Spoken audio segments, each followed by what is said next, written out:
Welcome, everyone. This is a joint hearing of the Subcommittee on Economic Growth, Energy Policy, Regulatory Affairs, and the Subcommittee on Crime and Federal Government Surveillance. Will come to order. Again, I want to welcome everyone, and without objection, the Chair may declare a recess at any time. Without objection, the following members are waived on to the subcommittee for the purpose of questioning witnesses: Representative Andrew Clyde of Georgia, Representative Clay Higgins of Louisiana, Representative Wesley Hunt of Texas, Representative Chip Roy of Texas, Representative Maxwell Frost of Florida, Representative Eric Swalwell from California, Representative Joe Negese from Colorado, Representative Glenn Ivey of Maryland. And the majority and the minority will each control 10 minutes for the purpose of opening statements.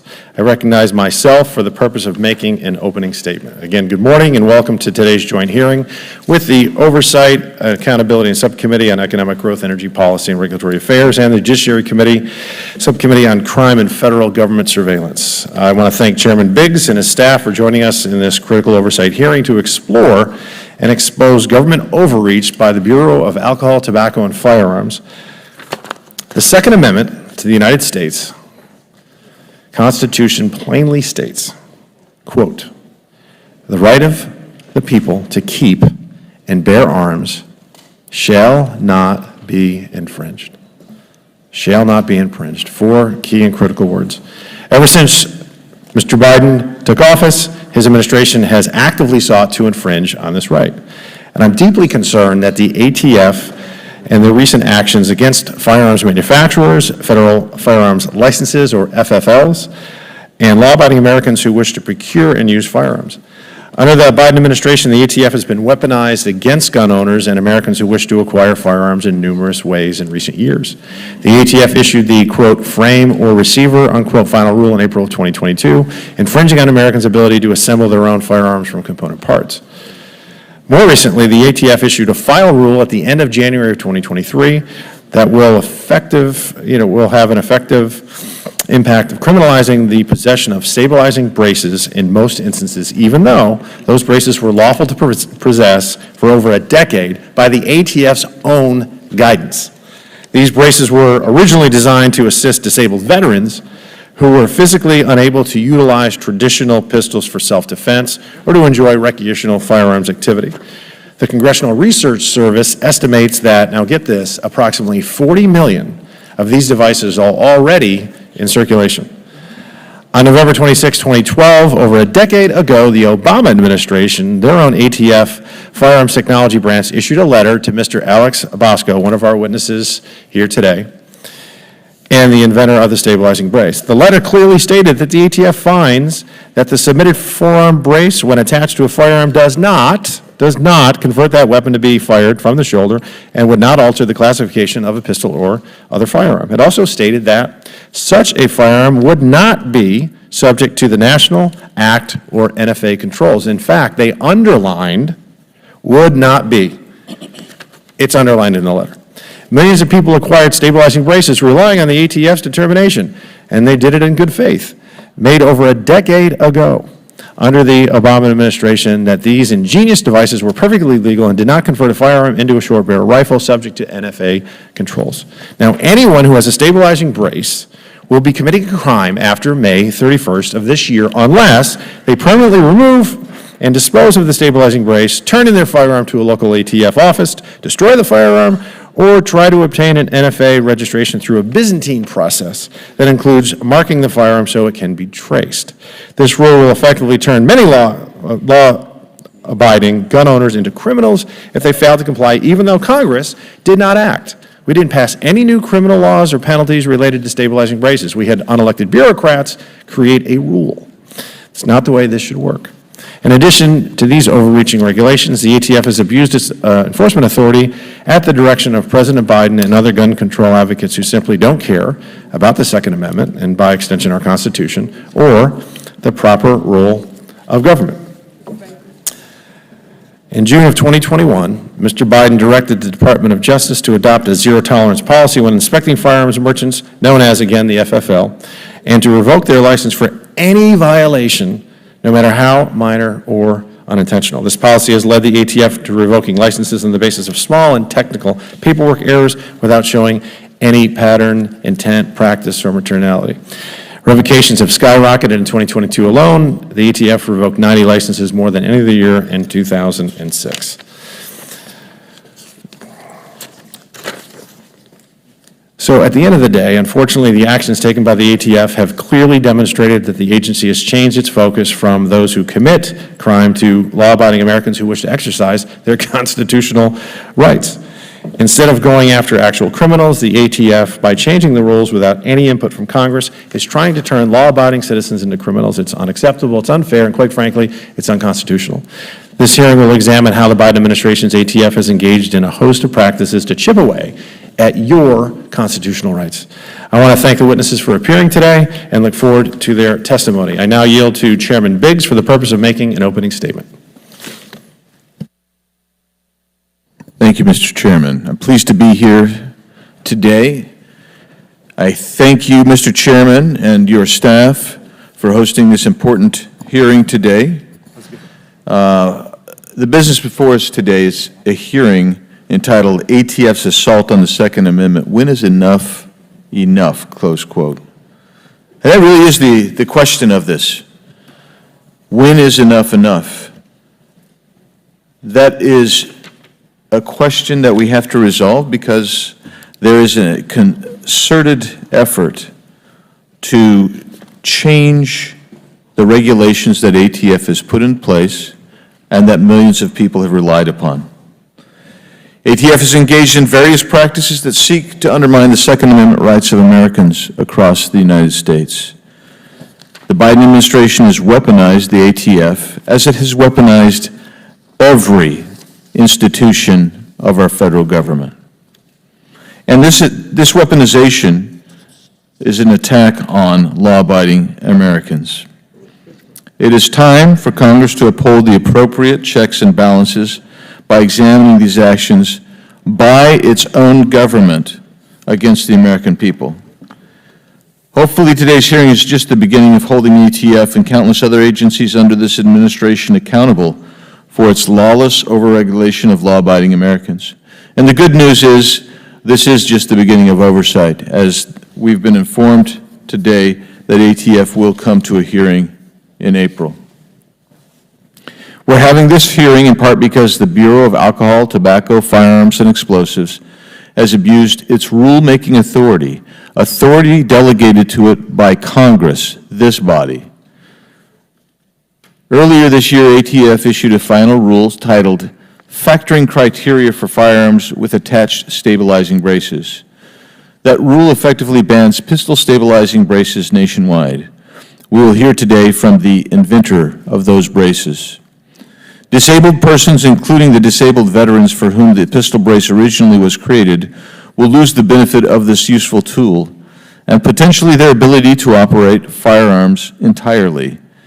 The final rule provides that pistols equipped with stabilizing braces meet the definition of a firearm under the National Firearms Act, and that any weapons with stabilizing braces or similar attachments that constitute rifles under the NFA must be registered.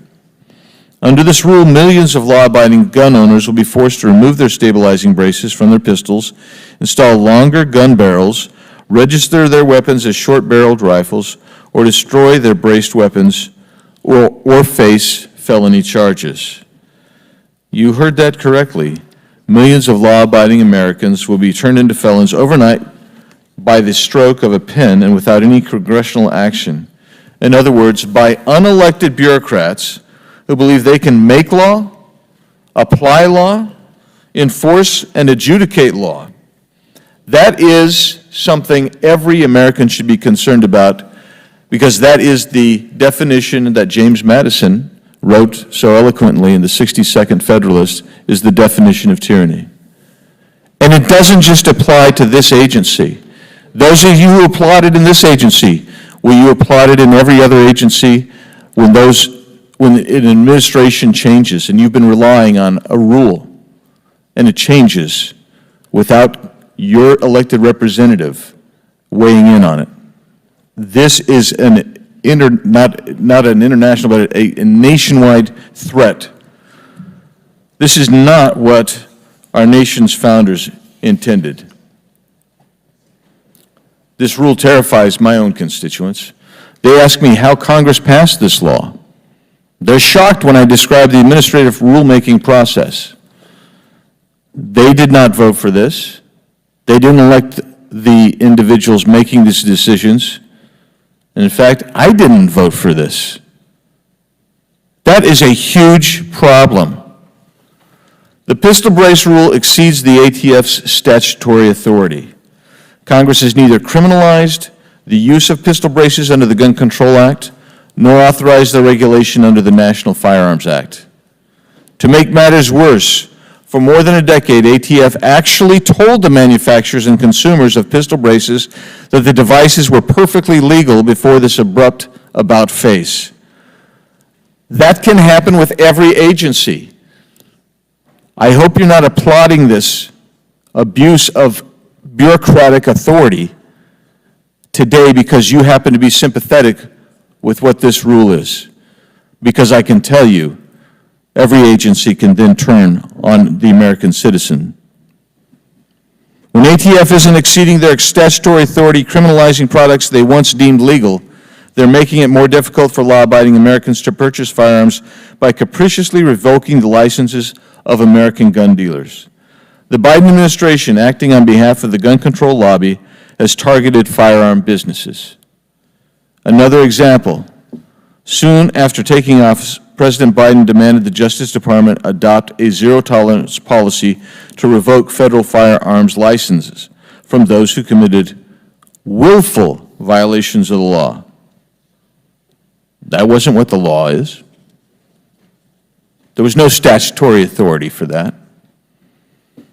But shortly thereafter, ATF updated its federal firearms licensee quick reference and best practices guide to state ATF will, absent extraordinary circumstances, initiate proceedings to revoke the license of any dealer that has committed a willful regulatory violation of the Gun Control Act for specified violations. ATF has begun to revoke the licenses of FFLs for simple, technical, and non-material paperwork violations that are anything but willful. They are revoking licenses for minor paperwork violations that have no bearing whatsoever on public safety. ATF's overzealous enforcement of paperwork infractions is shutting down small businesses and diverting resources away from holding criminals accountable. FFLs and law-abiding citizens are not the cause of firearm-related deaths. The Biden administration knows this. If it were concerned with safety, they would not be the most soft-on-crime administration in my lifetime. Guns are not the problem. Law-abiding gun owners are not the problem. Violent criminals whose sentences are cut short due to lax prosecution, who roam the streets instead of being incarcerated, are the problem. The ATF should be directing its agents to go after these criminals, not directing their agents to check for technical paperwork errors from FFLs and chase down disabled persons with pistol braces. When is enough enough? Well, I think we have seen enough. And I hope that we can act to put an end to this ATF overreach. And I would suggest that the most effective approach is to reduce funding, or better still, eliminate all funding, and even better, eliminate this woke, weaponized agency. I yield back. Thank you. Chair now recognizes Ms. Bush for the purpose of making an opening statement. Thank you, Mr. Chairman, and thank you to our ranking members, Raskin and Nadler, and Ranking Member Jackson Lee, as well as to the gun safety advocates in the room and to all the survivors in the room. St. Louis and I are here today to talk about the extraordinary gun violence epidemic in this country. In St. Louis and nationwide, gun violence is a public health emergency, and common sense regulations are a necessity. As a survivor of gun violence, I know firsthand the urgency of this issue. When I was in my early 20s, I found myself in a relationship with an abusive partner. He had guns. He kept one in the kitchen cabinet and another in between our pillows at night when we slept. One day, my abuser did not approve of the way I was cooking food. He got upset and he began to hit me. I ran out the back door, and as I ran, I remember thinking to myself, he was behind me, and now he's not. Why isn't he chasing me? Where did he go? Where is he? Next thing I knew, I heard gunshots. Gunshots aimed at me. My experience is not an anomaly. It is one too many survivors of gun violence know all too well, and it is not my only experience. I survived that harrowing and traumatic experience, but many others have not. Just 5 months ago, a shooter opened fire on students and teachers at the Central Visual and Performing Arts High School in St. Louis, a predominantly Black school. 2 people were killed, 7 were injured, and the entire CVPA and Collegiate School of Medicine and Bioscience community was traumatized. Like so many shootings, this one could have been prevented. The shooter failed an FBI background check, and his own mother had concerns, but his gun was unable to be confiscated because Republican anti-gun safety lawmakers refused to enact a red flag law in Missouri. Gun violence is now the leading cause of death for children and teenagers in the United States, with Black children 8 times more likely, eight times more likely to die from firearms than white children. 2/3 of intimate partner homicides in the United States are committed with a gun, and 80% of intimate partner firearm homicide victims are women. Nearly 80% of homicides are committed with a firearm, and this year, we have already had more than 100 mass shootings. It's only March. The cause of these statistics is obvious. This country has more guns than people. There are approximately 400 million privately owned firearms in the United States, which has a population of 332 million. The U.S. is home to nearly half of the world's civilian firearms. But for many Republicans, this is not enough. Students being murdered at their desks is not enough for them to value lives over toys. Republicans want the U.S. to have an even higher share of the world's gun supply. They don't want common sense regulations on gun ownership. Their perverted view of the Second Amendment compels them to argue against reasonable restrictions. We're asking for reasonable restrictions. And against, our work has to be to save lives. Republicans' refusal to accept common sense regulations is why we're here today. As killing machines flood rural and urban communities and slaughter our children. They want to pretend that regulating ghost guns is an assault on our liberties. They want to pretend that regulating stabilizing braces intended to convert a pistol into a short barrel rifle is trampling on our freedoms. They want to pretend that Democrats are coming for people's guns. But let's be clear. Republicans want to pretend that people who support gun safety measures are coming for everybody's guns. We're not. We're coming for the end to gun violence. We're coming for the end of this public health crisis. We're coming for the end of a society where the number of guns exceeds the number of people. We're coming for the end of weak gun laws that allow people to buy an assault rifle and kill and traumatize school children, traumatize teachers, and traumatize grocery patrons. That's what we're coming for, and it doesn't require taking away people's right to bear arms. Our work is about saving people's lives. We will not succumb to the nihilist, insurrectionist view of the Second Amendment. We will not allow the apologists for gun violence to win. We will double down on a public health response to the public health emergency that is gun violence in our country. And together, we will end this crisis once and for all. I now yield to the gentle lady from Texas, Ranking Member Sheila Jackson-Lee.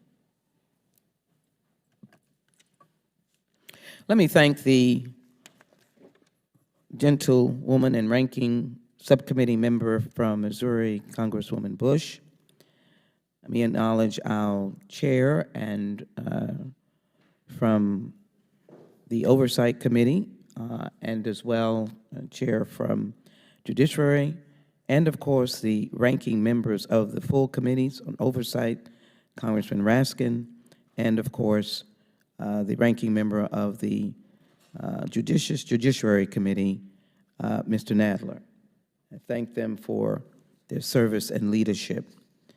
And I thank Mr. Chairman for convening a hearing that will evidence a very sharp contrast in the issue of saving lives. I do want to acknowledge, in particular, the Moms Demand Action and the many other good people of advocates who are wanting to have a reasonable protocol and structure for the owning of guns in America. I call you patriots, and I'm grateful for your presence here today. I call those who sadly and devastatingly are either the family members of victims long gone or who are victims themselves. I thank you for your courage. I acknowledge the witnesses here today, and I hope that they will understand that this democratic process is both a purpose with a purpose, and the purpose, of course, is truth. I am incredulous that we are holding this hearing. I'm stunned. I'm almost in a sense of pain because we've had over 100 mass shootings only since the beginning of 2023. Constant range of gunfire across America. Sometimes one would think during the week you would be relieved, but it is during the week, it is on the weekend, it's on Friday night, it's on Saturday night, it's on Sunday, when many people in America are seeking the solace of faith. It is in our temples, synagogues, churches, it is in places in the park, schools, hospitals, and beyond. As far back as 1886, the Bureau of Alcohol, Tobacco, Firearms, and Explosives have been one of this country's most important federal agencies, fulfilling a multifaceted mission to protect American communities from violent crime while keeping us safe through regulation and enforcement of federal laws. Today's ATF's role is more crucial than ever before to help with public safety, as there are more guns in the United States than people. The number one killer for children is homicide, and the tool of the homicide are guns. Precious children, America's future.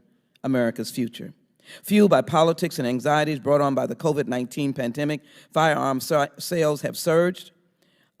In 2021, Americans purchased approximately 19 million firearms, down 12.5% from 2020, according to several industry estimates, but 2021 was still the industry's second busiest year on record, while last year was the third busiest. We rely on the ATF to ensure firearms do not end up in the hands of those who should not have them. That's all they do. And to regulate the purchase and transfer of firearms, licensing of firearms, manufacturers and dealers, and innovations within the industry to ensure compliance with federal law, particularly when manufacturers and dealers attempt to circumvent long-standing statutes and regulation. Contrary to what some of my Republican colleagues might say, evidence shows that more guns lead to more shootings. Gun violence is now the leading cause of death among children, as I said, while an average of 70 women are shot and killed by an intimate partner every month, and every day 316 people on average are shot. Congresswoman Bush's story is real, evident, and it is painful. In an average year, guns account for roughly 2/3 of homicides. However, in 2020, 77% of murders involved firearms. Despite these appalling statistics, congressional Republicans, aided and abetted by extreme rulings from the federal judiciary in favor of possessing and carrying firearms, have allowed our communities to be flooded with the guns of every kind, even in grocery stores and shopping at our major box stores on a Saturday morning. This push to reduce regulation and enforcement, along with the surge in gun sales, has only made communities across the country, rural, urban, and suburban, less safe. Tragically, mass shootings have become an all too common occurrence, and stolen guns, untraceable weapons, firearms purchased in states with fewer restrictions on gun purchases, ghost guns are trafficked through the iron pipeline into states with stiffer laws, boosting their gun-related crimes. It is ironic that yesterday, with the 2-year anniversary of the massacre of 10 people, including a police officer, at the King Supermarket in Boulder, Colorado, and Republicans are here today to attack the ATF and mount a defense of every firearms and modification involved in that shooting.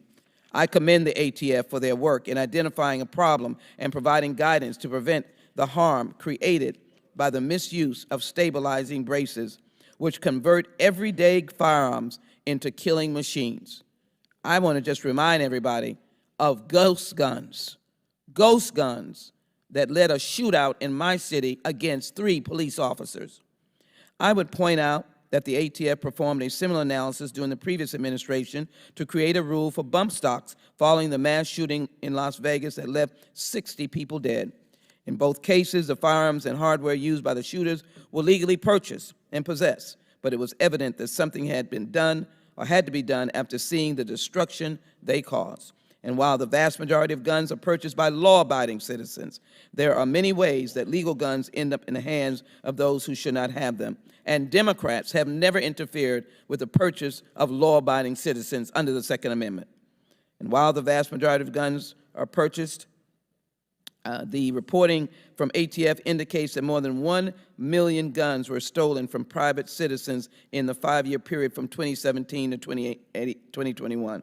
That number is very likely much higher, since there is no law that requires gun owners to report theft or loss of firearm. Again, ironically, Republicans have attacked the very database that ATF maintains to track weapons and solve problems. The ATF has taken affirmative steps to prevent future violence, using technology to get violent criminals off the streets.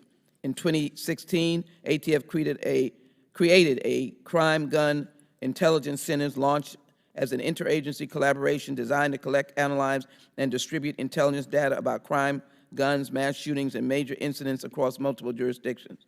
The 25 CGICs strategically located. Mr. Chairman, as I close, I would like to finish this last paragraph. Through their work, more than 616,000 investigative leads were generated by CGIs in 2020, and 490,800 crimes were traced back to their origins. In my home state and in Houston Police Department and other local agencies joined the ATF Crime Gun Strike Force. Finally, that is why Democrats passed several additional pieces of legislation last Congress to ban assault weapons, bump stocks, ghost guns, and high-capacity magazines, encourage safe firearms storage practices, raise the age at which semi-automatic rifles can be purchased, pass a huge amount for violence intervention, and to keep firearms out of the hands of prohibited persons. Democrats will continue to promote responsible firearm ownership through common-sense laws that keep Americans safe and support the efforts of the ATF to enforce those laws. I don't know about anyone else here, Mr. Chairman. I believe in saving the lives of our babies and our fellow Americans. I yield back. Thank you. And just for the interest of equal time, there's about 2.5 minutes over, and me and Mr. Biggs might take that when we have our questions. Now I'm pleased to introduce our witnesses today. Alex Bosco is a Marine Corps and Army veteran and the founder of SB Tactical and the inventor of the pistol stabilizing brace. Amy Schwerer is a senior legal fellow at the Heritage Foundation. Ms. Schwerer is an expert on the Second Amendment and firearms in the United States, and in 2022 received the Second Amendment Institute's 2022 Gun Rights Champion Award. Help me with your last name. Larossi. Larossi. Thank you. You are forgiven. Matthew Larosiere is an attorney and partner at the Zermay-Larosiere. As an attorney, Mr. Larosiere has represented federal firearms licensees who have had their licenses revoked by the ATF. He has also written extensively on the Second Amendment and firearms law. And Rob Wilcox is the federal legal director at Everytown for gun safety, leading the organization's federal policy work, and has served on the board of New Yorkers Against Gun Violence. I look forward to hearing from the witnesses today on these very important issues regarding Americans' Second Amendment rights. Pursuant to Committee Rule 9G, the witnesses will please stand and raise their right hands. Do you solemnly swear or affirm that the testimony you're about to give is the truth, the whole truth, and nothing but the truth, so help you God? Okay. Let the record show that the witnesses all answered in the affirmative. You can sit down. Thank you. We appreciate all of you being here today and look forward to your testimony. Let me remind the witnesses that we have read your written statements and they will appear in full in the hearing record. Please limit your oral statements to 5 minutes. As a reminder, please press the button on your microphone in front of you so that it is on and the members can hear you. When you begin to speak, the light in the front will turn green. After 4 minutes, it turns yellow. And when the red light comes on, I'm going to give you a little tap, give you maybe a play 5 or 10 seconds, then I'll shut you off, okay? And I recognize the first witness, and we're going to go in a little bit of a different order here. So let's go with Mr. Bosco. You're recognized for 5 minutes, sir. Chairman Fallon and Biggs, ranking members Bush and Jackson Lee, distinguished members of Congress, my name is Alex Bosco, and I am the inventor of the forearm stabilizing brace and founder of SB Tactical. As a naturalized citizen, former member of the Army and Marines, and small business owner, it's my high honor to share with you my experience aboard the ATF regulatory roller coaster. My original effort to help a friend, an injured veteran, to safely and accurately participate in pistol shooting and then build a business has put me and millions of law-abiding Americans on a whiplash-inducing regulatory odyssey that has serious consequences, including imprisonment. I urge you and your colleagues to reverse the arbitrary, inconsistent, and capricious action of the ATF.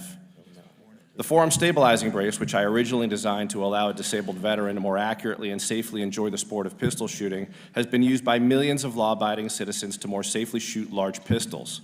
Each SB Tactical product is designed as an orthotic device made out of an elastomer material, basically rubber, and has one or more flaps and a strap to safely secure the firearm to the shooter's forearm.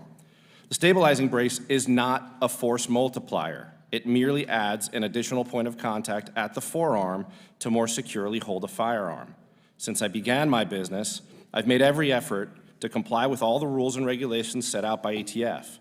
After submitting the original brace to the ATF for their review, ATF responded in writing stating that attaching a stabilizing brace, quote, would not alter the classification of a pistol or other firearm, and that, quote, such a firearm would not be subject to National Firearms Act controls. In the 10 years that followed, ATF repeatedly held that various pistol brace designs did not convert a pistol to a short-barreled rifle, and my business steadily grew. In 2017, ATF stated that incidental shouldering of a brace pistol does not result in a redesign and therefore is not a regulated NFA firearm, and that, quote, stabilizing braces are perfectly legal accessories for large handguns or pistols. Along the way, and at significant cost, I worked with attorneys, former ATF regulators, and even a former presidentially appointed ATF director to seek guidance from ATF whenever we made adjustments to the original design of the brace that I had submitted back in 2012. Shortly after his swearing in, President Biden decided to reverse the previous decade of ATF decisions on stabilizing braces. He ordered ATF to treat pistols modified with stabilizing braces as short-barreled rifles subject to NFA controls. This change, the president said, would require an owner of a pistol equipped with a stabilizing brace to pay a $200 fee, submit their name and other identifying information to the Justice Department, or face criminal penalties. The president even admitted that his goal was to make these changes, and I quote, without having to go through Congress. ATF responded to the president's directive and published a final rule on January 31st, 2023. The effects of this change are enormous. According to the ATF, millions of Americans who followed ATF's advice for the past decade have, unbeknownst to anyone, been committing felony crimes. And ATF almost certainly underestimates the scope of the impact of the rule. In the final rule, ATF assumes that there are approximately 3 million firearms with attached stabilizing braces in circulation, but ATF failed to include sales after 2020. SB Tactical alone sold more than 2.3 million braces since 2020. Unless this rule is put on hold by Congress or the courts, the company I founded and many others will go out of business soon. Furthermore, responsible gun owners will be harmed. None of them want to run afoul of the NFA as a result of ATF's flip-flop, but neither do they want to purchase new braces when ATF now says that in order to use these braces, people must register in a federal database and submit their photographs and fingerprints to the government. The effects of ATF's rule is to put out of business the industry that ATF itself fostered for 10 years and punish consumers who relied on ATF's prior decisions. Ironically, this rule eliminates an important and widely adopted safety feature that will arguably make the sport of pistol shooting less safe. Ultimately, this rule should be seen for what it is: circumvention of the legislative process. In Federalist Paper 47, James Madison observed that, quote, "The accumulation of all powers, legislative, executive, and judiciary in the same hands, may justly be pronounced the very definition of tyranny. It is in Congress that the legislative authority is vested, and the president must faithfully execute those laws. The president and the ATF don't get to do both. I urge Congress to reverse ATF's arbitrary decision, take back its legislative authority, and strike a blow for liberty and good government." Thank you, and I look forward to your questions. Thank you, Mr. Bosco. The chair recognizes Ms. Schwerer for her 5 minutes. Chairman Fallon and Biggs, Ranking Members Bush and Jackson Lee, and distinguished members of Congress. ATF is, in some respects, much like the guns that it is supposed to regulate. In a vacuum, ATF is neither inherently good nor inherently bad. It depends in large part on who controls it and the ends for which its power is exerted. Like all branches or forms of government, ATF is imbued with certain coercive powers that can be wielded either properly or improperly, and for either constitutionally sound or abusive purposes. ATF is not some natural-born villain. The agency was neither conceived in constitutional sin, nor did it come out of the executive branch womb covered in iniquity. It has the potential for tremendous good, and at its best, ATF plays a vital role in keeping Americans safe from violent crime. Unfortunately, ATF also has a habit of turning into its worst self when left unsupervised by Congress for extended periods of time. And that's a problem, because at its worst, ATF tends to use its vast and often unchecked regulatory powers to accomplish through agency rulemaking the very types of unreasonable and unconstitutional gun control measures that elected officials couldn't accomplish through the democratic process. The litany of recent abuses is long. Just last year, ATF, at the prompting of the president, implemented a zero-tolerance policy for violations by federal firearms licensees that has dramatically increased the number of licenses the agency revokes. Where the agency used to see itself as partners working with FFLs to ensure compliance with the vast array of federal gun laws, almost overnight it turned itself into an antagonist. The new policy presumes that many violations merit revoking that many violations merit revoking a license absent extraordinary circumstances, even for first-time violations. This zero-tolerance policy often applies to situations that are basically clerical errors or paperwork mistakes that don't result in any actual harm. And this is particularly ironic given ATF's propensity for sloppiness with its own firearms and records, which has sometimes resulted in actual harm. As Mr. Bosco explained, ATF also told potentially millions of American gun owners that despite a decade of ATF assurances to the contrary, their pistol-braced firearms were actually heavily regulated short-barrel rifles. And if these gun owners want to keep their pistol-braced firearms without immediately being branded as felons, they'd have to register each gun with the government and pay a $200 per gun tax. Otherwise, yes, the ATF is coming for their guns. In another recent rule change, ATF decided that Congress hadn't given it enough regulatory authority and decided it would rewrite federal law altogether. Whereas Congress said ATF could regulate firearms, anything readily convertible into firearms, and the frames and receivers of firearms, ATF told gun owners that actually it could, without any supporting statutory authority, also regulate almost frames and almost receivers. In addition to increasing the number and complexity of records that FFLs must maintain, ATF told them that these records must now be maintained indefinitely instead of for 20 years as under the old rule. And why, you ask, did ATF impose this tremendous burden on FFLs? Well, because it might help the agency in 0.002% of gun traces where having records older than 20 years might meaningfully further an investigation. And not all of ATF's malignant actions are recent. Federal law generally prohibits the importation of firearms and ammunition, except for those that are useful for sporting purposes. For decades now, ATF has maimed and mutilated the definition of sporting purposes in a purposeful attempt to inhibit Americans' access to commonly owned and constitutionally protected semi-automatic rifles. Despite the fact that millions of peaceable Americans routinely use these firearms for legitimate sporting purposes, to say nothing of other lawful uses, ATF continues to defy reality by insisting that they are not, in fact, useful for the sporting purposes. To be clear, Congress should not undermine ATF's legitimate efforts to enforce federal law and stop violent criminals. But it should absolutely step in to restrict ATF's discretion as to where it should focus its efforts and how it should wield its vast regulatory powers. It can and should consider statutorily undoing ATF's recent and not so recent attacks on the Second Amendment rights of peaceable Americans. You've asked us today, when is enough enough?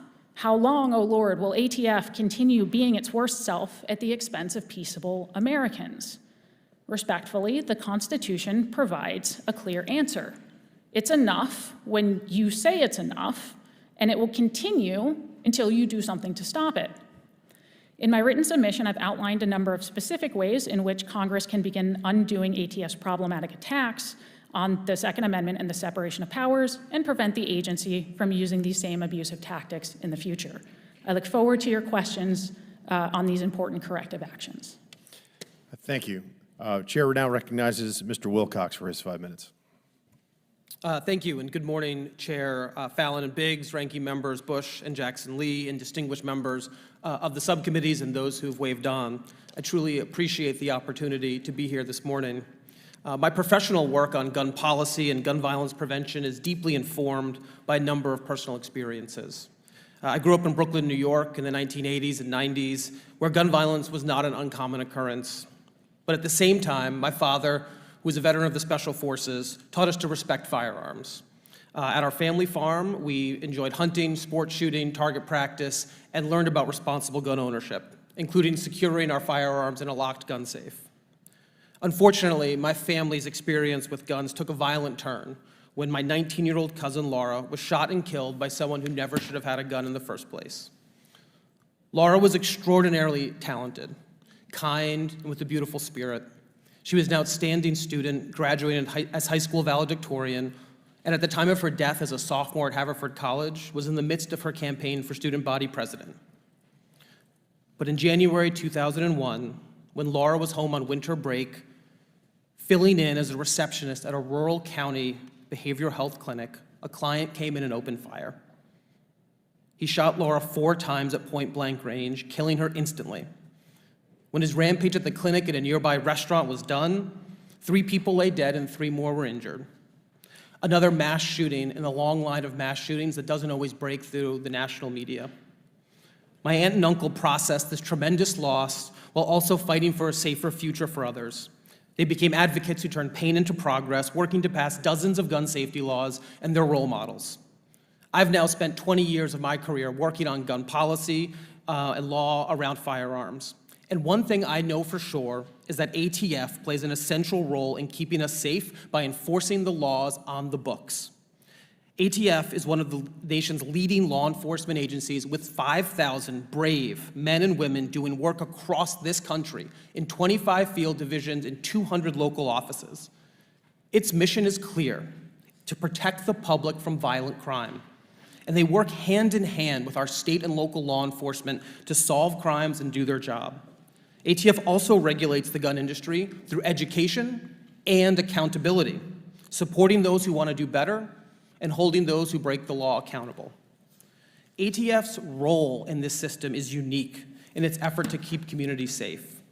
From 2017 to 2021, ATF processed nearly 2 million crime gun traces and 1.5 million NIBIN cases in order to assist local law enforcement in linking crime scenes, developing leads to solve crimes, and identifying gun trafficking channels. These crime gun traces showed that guns are moving faster than ever from dealer to crime scene. Nearly half of these crime guns have a time to crime of under 3 years, and a quarter with a time to crime of under 1 year. Guns with short time to crime indicate trafficking, and it's where ATF and the industry can take action to step in and shut it down. Like, for example, when a gun dealer was selling multiple guns to people he should have known was intending to break the law. ATF traced those guns to multiple crimes, including murders. ATF investigated, and the licensed dealer, the gun traffickers, and the shooters were all prosecuted. The fact of the matter is that only ATF can make sure there's accountability from the shooter up to the supplier. ATF protects and serves at a time in this country when we need it to be at its strongest, fully funded and supported, because gun violence is threatening communities across the country. An epidemic exacerbated by rogue gun dealers, gun sales without background checks, and industry innovations like arm braces, ghost guns, and bump stocks. ATF boldly steps into this space to enforce the laws passed by Congress and stop the illegal diversion of firearms. It's truly not lost on me, as the ranking member mentioned, that yesterday was the 2-year mark of the shooting at a grocery store in Boulder, Colorado, where 10 people, including a law enforcement officer, were killed. The shooter used a short-barreled Ruger AR-15 pistol that came equipped with an SB tactical arm brace, the same kind of firearm that ATF now regulates. ATF has been there, time and again, under Republican and Democratic administrations to respond to these threats and enforce our laws. Its mission is to protect the public from violent crime and stop gun trafficking. In other words, its mission is to save lives, keep illegal guns out of communities, and save the lives of concertgoers, lives of supermarket shoppers, lives of students, and so many others. And that's what ATF has done, using the tools and authorities granted to it by Congress. I'm personally thankful for the men and women who are dedicated to their service at ATF and do this work to prevent senseless tragedies. Thank you again for the invitation to be here, and look forward to the questions. Thank you, sir. Mr. Larossi is recognized for his 5 minutes, my good Frenchman friend here. Much appreciated. Chairman Fallon, Biggs, Ranking Members Bush and Jackson Lee, thank you so much for the invitation and for the opportunity to speak on this important measure. I'm an attorney working in the Second Amendment space. I'm a child of immigrants, and I guess in following their lead, I decided to do a job that most Americans didn't want to, and that's protecting fundamental rights. I've been studying the law and policy of arms for over a decade, but I think most important for this hearing is my experience representing individuals and small businesses who have been caught up in some of the flip-floppery that ATF has engaged in. Representing individuals and small businesses that have had their lives shattered, their employees left jobless because of, frankly, innocent omissions that were characterized as intentional misconduct by the ATF. These individuals, oftentimes in the firearms industry, are employers with less than 15 employees. That's the majority of the industry here. And I've represented these people for nominal or no fee, frankly, because I feel it's the right thing to do. And what I've seen ATF doing in these prosecutions is extremely concerning. The threats that are posed by ATF's overreach are not theoretical. They're very real. And they're not limited to arm braces or the zero tolerance rule either. I'd like to tell you guys about Patrick Tate Adamiak. He was a 28-year-old Navy sailor, and he was recently convicted for dealing in machine guns.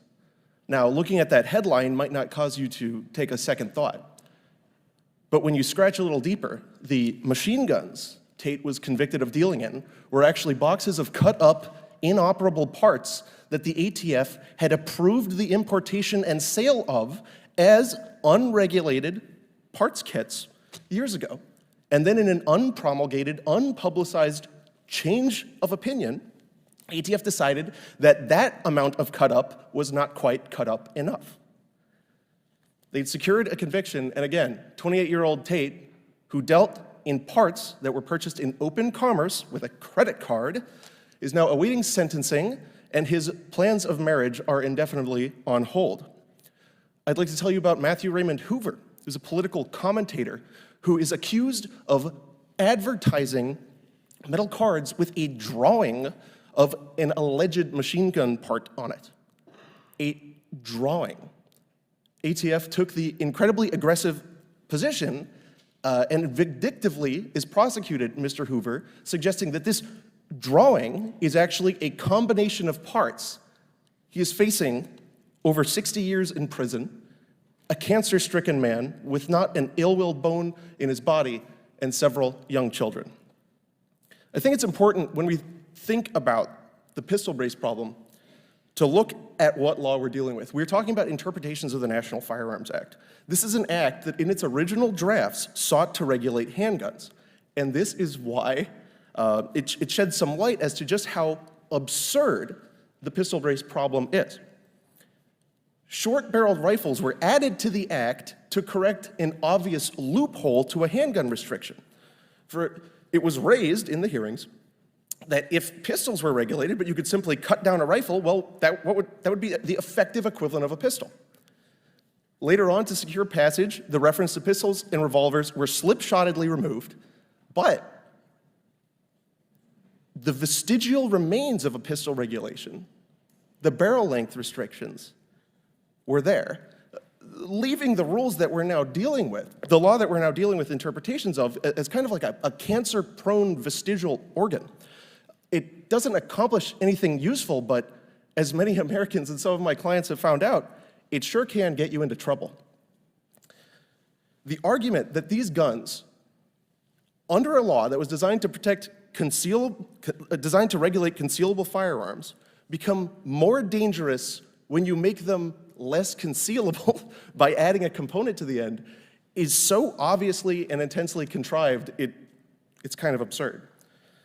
Insofar as zero tolerance goes, the GCA, the Gun Control Act, has made federal firearms licensees the gatekeepers to access to the Second Amendment right for most Americans. What we're seeing now is a two-pointed prong where ATF is revoking licenses for little to no reason. I've seen it as simple. The violations they were alleged were as simple as a customer had filled out black as their race, but not picked Hispanic or Latino. That didn't strike me as terribly nefarious. I think that ATF has a moral obligation to really look at how it is enforcing these laws.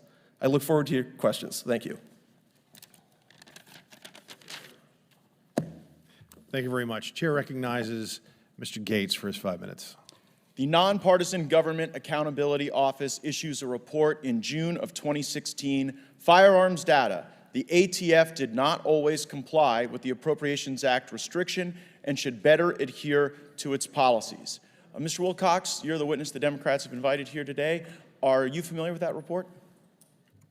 I am. And does the fact that the ATF broke the law concern you? The report, I believe, supported ATF's action in cataloging records to stop crime. I'll read from it. It says, a technical defect allows ATF agents to access data, including purchaser data, beyond what ATF policy permits. Do you take any umbrage with that conclusion? ATF has been collecting out-of-business records pursuant to a law signed by Ronald Reagan, and President Trump digitized more records than any other president. I don't care who did it. I'm just worried about the impact on my citizens. And I would acknowledge there may be Republican presidents who didn't do enough in the 80s to protect our gun rights. But on this finding, the ATF had to delete 252 million records, didn't they? So this is a tool that's helped solve 50% of crime. Oh, wait. Did they have to delete 252 million records? What I know about this tool is that it's a crime-fighting tool. That's not what I'm asking you. Did they have to delete? You said you're aware of the report. Is that conclusion correct? They had to delete 252 million records. I'm not aware of that line, but what I'm aware of is the Well, tool, crime-fighting tool. I'll represent to you that that's what had to happen. The fact that the government collected 252 million records that was beyond the law, beyond policy, never approved according not to me, not to my fellow Republicans, but to the GAO. Should that be concerning to us, that scope of records being collected? ATF's collection of out-of-business records was fully compliant with the law. That's not what the GAO said, so you disagree with the GAO report. Well, there's 2 points they made. One is the collection of out-of-business paper records that FFLs keep. The second piece was the collection of electronic records that FFLs keep. And what the GAO said was the electronic records were not being converted sufficiently. And that's what ATF so that's why they fixed had to delete become in compliance with the law. Because they had gone beyond their authority. You see, that's the concern of my constituents. When they go beyond their authority, and you may find those things virtuous, but no one elected you. They elected us to make the laws, and when we make the laws and they don't follow them, then people's rights get diminished. Another area is this issue of the arm braces. Now, in Mr. Wilcox's testimony, he says that an arm brace makes a weapon more powerful. Mr. Bosco, you know a lot about arm braces, don't you? I do. Do arm braces make firearms more powerful? They do not. They do not. Does it concern you that the witness that the Democrats brought would make such a claim that is obviously disproven by any utilization of those arm braces? I hope that my testimony today can help everyone here understand that the brace does nothing to make the weapon any more dangerous than it already is. And so when you've got the ATF going beyond their authority, collecting 252 million records that they have to destroy, well, that can just be explained because they're doing their best. But when Americans get inadvertently converted to felons because the ATF has exceeded their authority, there is no such grace for them, is there, Ms. Swear? That would seem to be the case under the recent policy change to zero tolerance. Zero tolerance for our fellow Americans when they're trying to exercise their rights and protect their liberties, but all the tolerance in the world for a corrupt bureaucracy that is violating the law, exceeding their authority, and collecting records that they have no business collecting. I would make this final observation. I had the great privilege to spend 2 years on the House Judiciary Committee with the gentlelady from Missouri, and while she and I disagree strongly on this issue, her beliefs are sincere, and they are strong, and they are powerful, particularly when she expresses them. And so when she says to people that she wants to defund the police, she means it. And when she says in this committee meeting that gun violence is a public health emergency, well, she means that too. And our fellow Americans know the impact of folks up here in Washington declaring everything and anything a public health emergency. It means you're more likely to be locked in your homes, deprived of your freedoms, less healthy, less safe, less secure, and less able to live a truly American life. So know this, when the left talks about this as a public health emergency, get ready to see those enhanced authorities abused by the ATF. And, Mr. Chairman, it is my sincere hope that in the very near future, we will have those very folks from the ATF here. And I intend to be utilizing the new rules that we have in the House of Representatives to offer amendments to the Appropriations Act to zero out their salaries for breaking the law and abusing the liberties of our fellow Americans. Thank you, and the chair now recognizes Mr. Raskin for his 5 minutes. Thank you much, Mr. Chairman. The stabilizing braces have evolved significantly from their original intended use, which was allowing disabled gun users to fire an AR-style pistol. Today's braces are largely used to exploit a loophole in the regulatory structure to allow owners to turn their weapons into short-barreled rifles, efficient weapons of war, without triggering traditional ATF oversight of this kind of weapon. But don't take my word for it. Take the word of the people who use these so-called wrist stabilizer braces. Please play the video if you would. You see a gun like this and you're like, how the heck is a barrel with that length a pistol? Well, we're not here to talk about that. We're here to talk about SB Tactical and their stabilizing braces. 4 pistols. The end here, which is a rubber type of configuration. It's adjustable. If you want to run your arm through it and do so, you can, and tighten it down to your forearm, which of course is what the braces were originally intended for. However, with the ATF rulings now, you can occasionally accidentally fire from your shoulder. And today on Sunday Gear Review, I want to talk to you about this SB Tactical HKPDW arm brace. It does help some people, right? So you can slide your arm through that and undo it and all that stuff. But we all know what these are actually used for, and nobody is wondering about that. And we're going to just see, does it really feel like a stock, even though it's not a stock?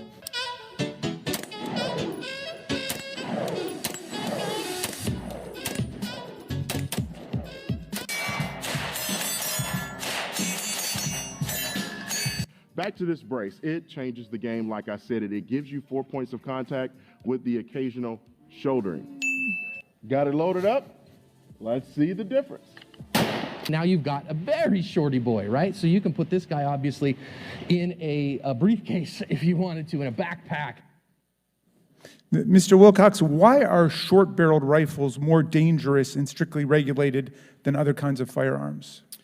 Short-barreled rifles are more easily concealable than long-barreled rifles, but have more destructive power than traditional handguns. For example, common ballistic vests worn by police protect against handgun ammunition, while rifle ammunition, like those fired by short-barrel rifles, can penetrate it. And what's the difference between a short-barreled rifle and a firearm with a stabilizing brace, as we saw brandished in the video there, and as we see on the poster behind me?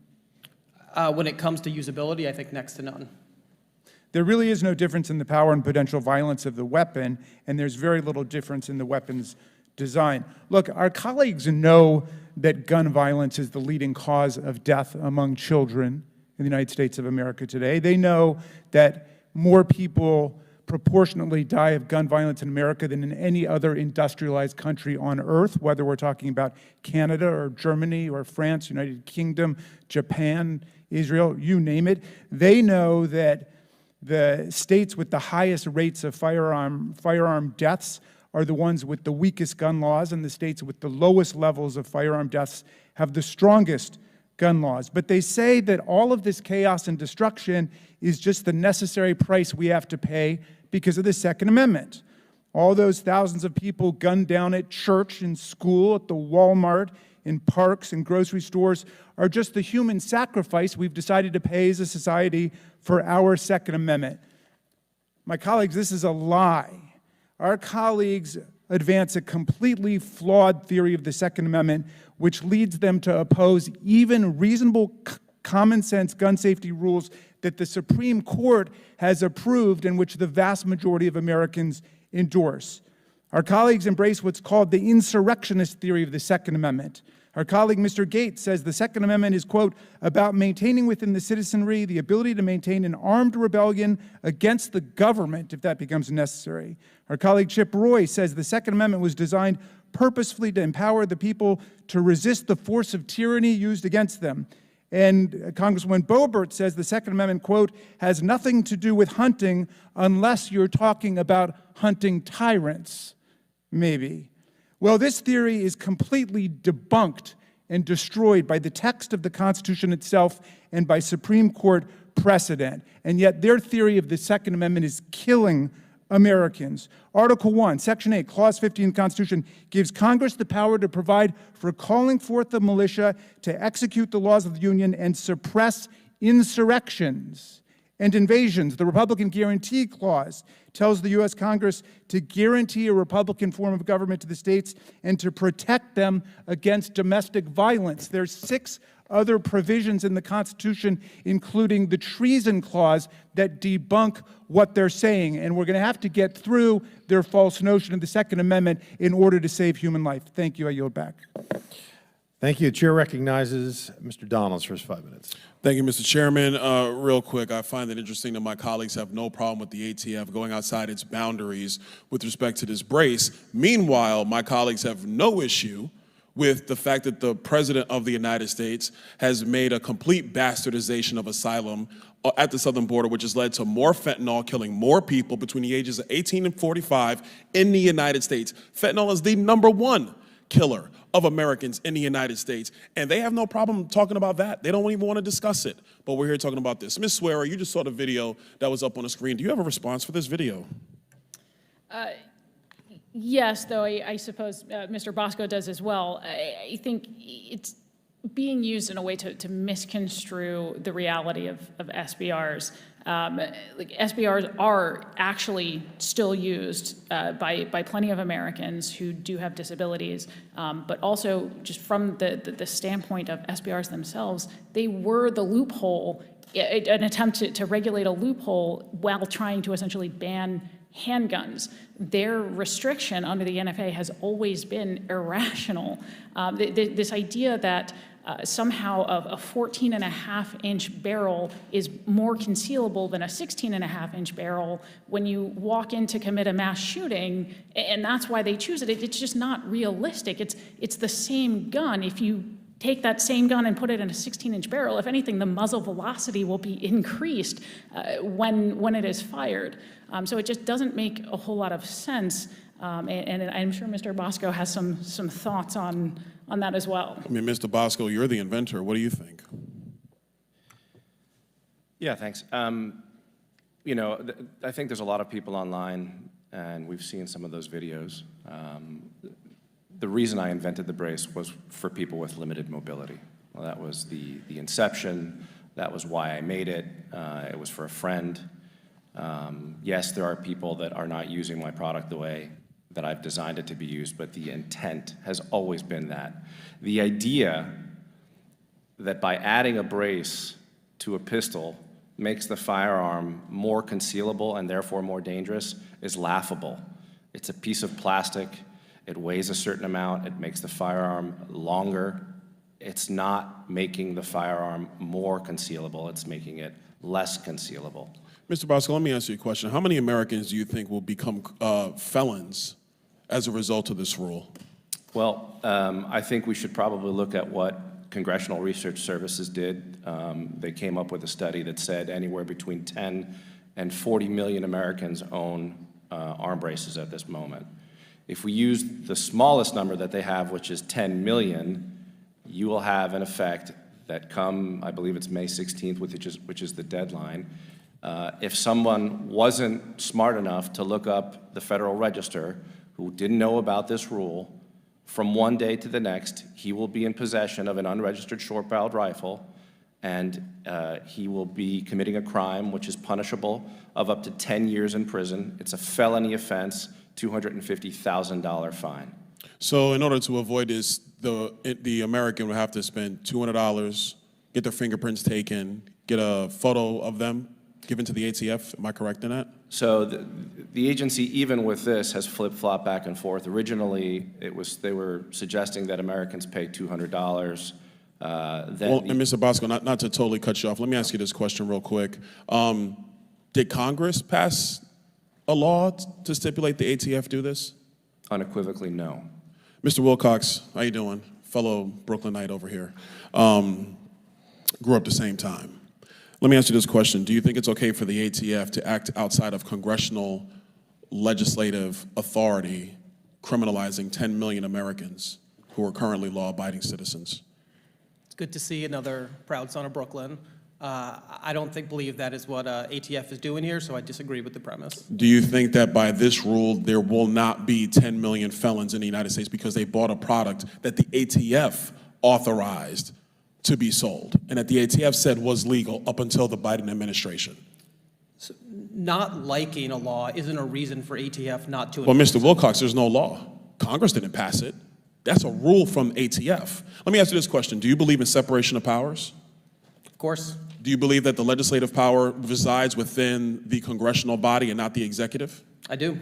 So then why do you think it's okay for the ATF to come up with some rule with the force of law that Congress did not pass? Congress passed the law 90 years ago, and ATF is catching So you're up with saying to me technology. that a law that Congress passed 90 years ago allows for 10 million Americans to become felons today? Congress passing a law allows ATF to regulate as technology changes. Come on, Mr. Wilcox. Don't do that to the American people. We know better. Don't do that. I yield. Thank you very much. Chair recognizes Mr. Nadler for 5 minutes.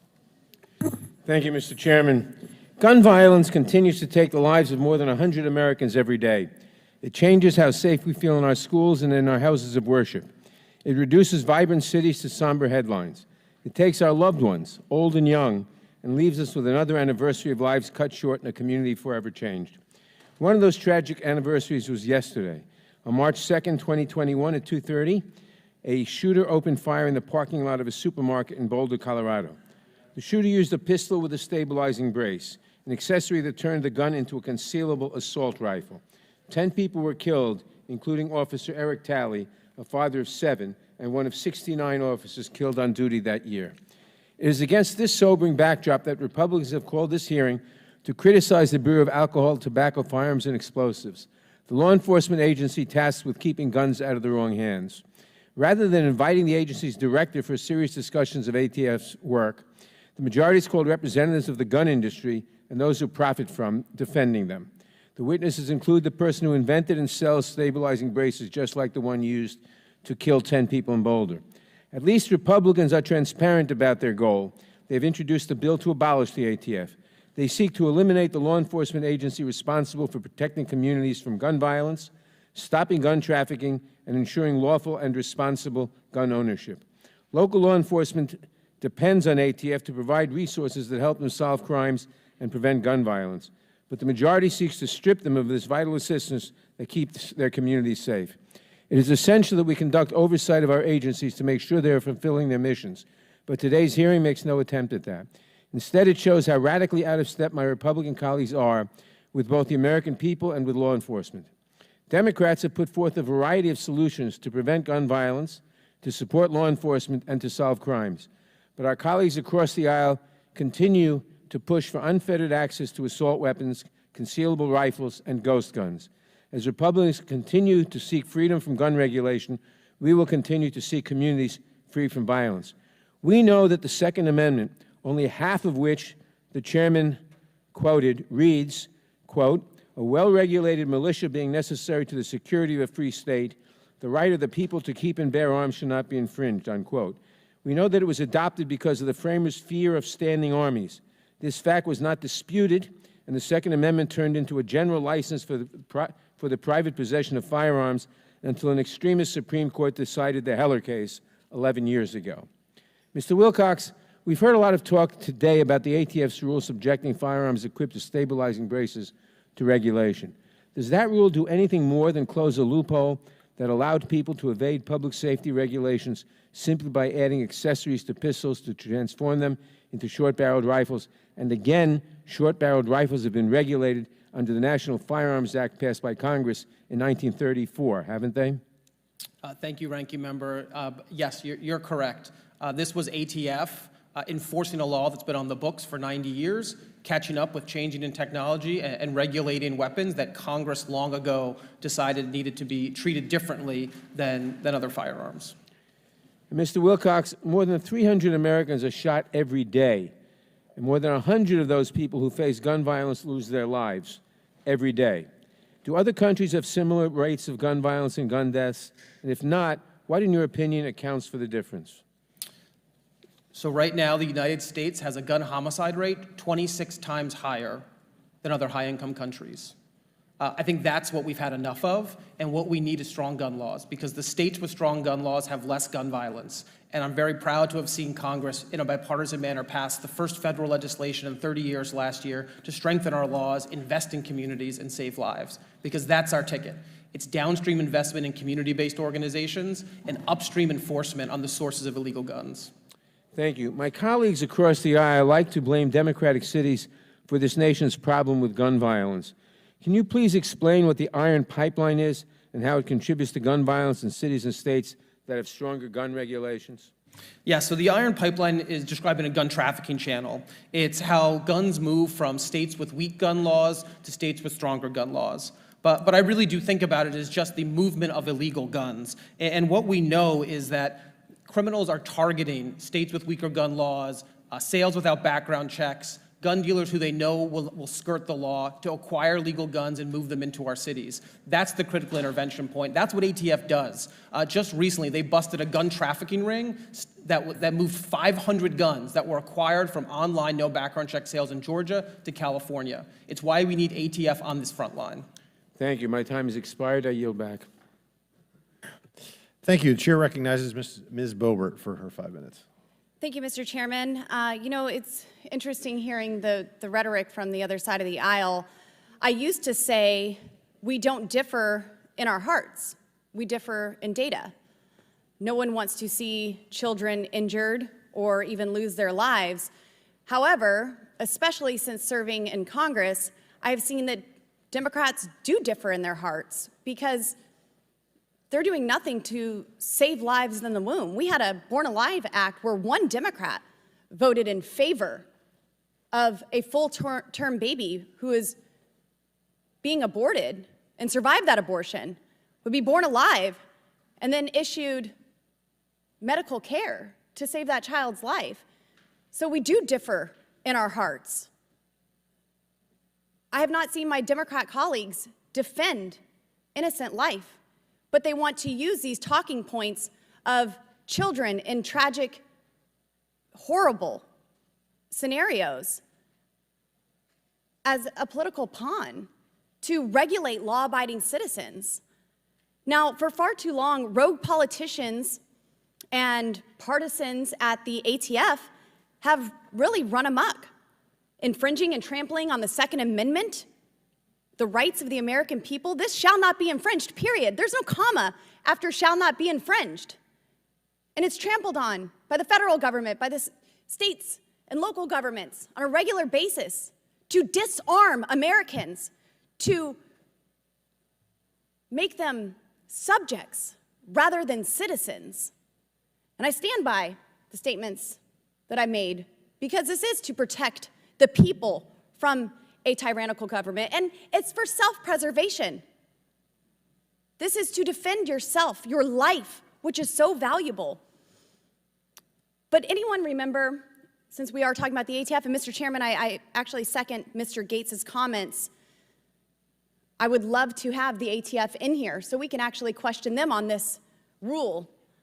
But do any of you remember Project Gunrunner and Operation Fast and Furious? Yeah, the fact that the ATF allowed 1,000, no, more than that, thousands of guns to end up in the hands of Mexican cartels and criminal organizations, and they lost thousands of these traced firearms.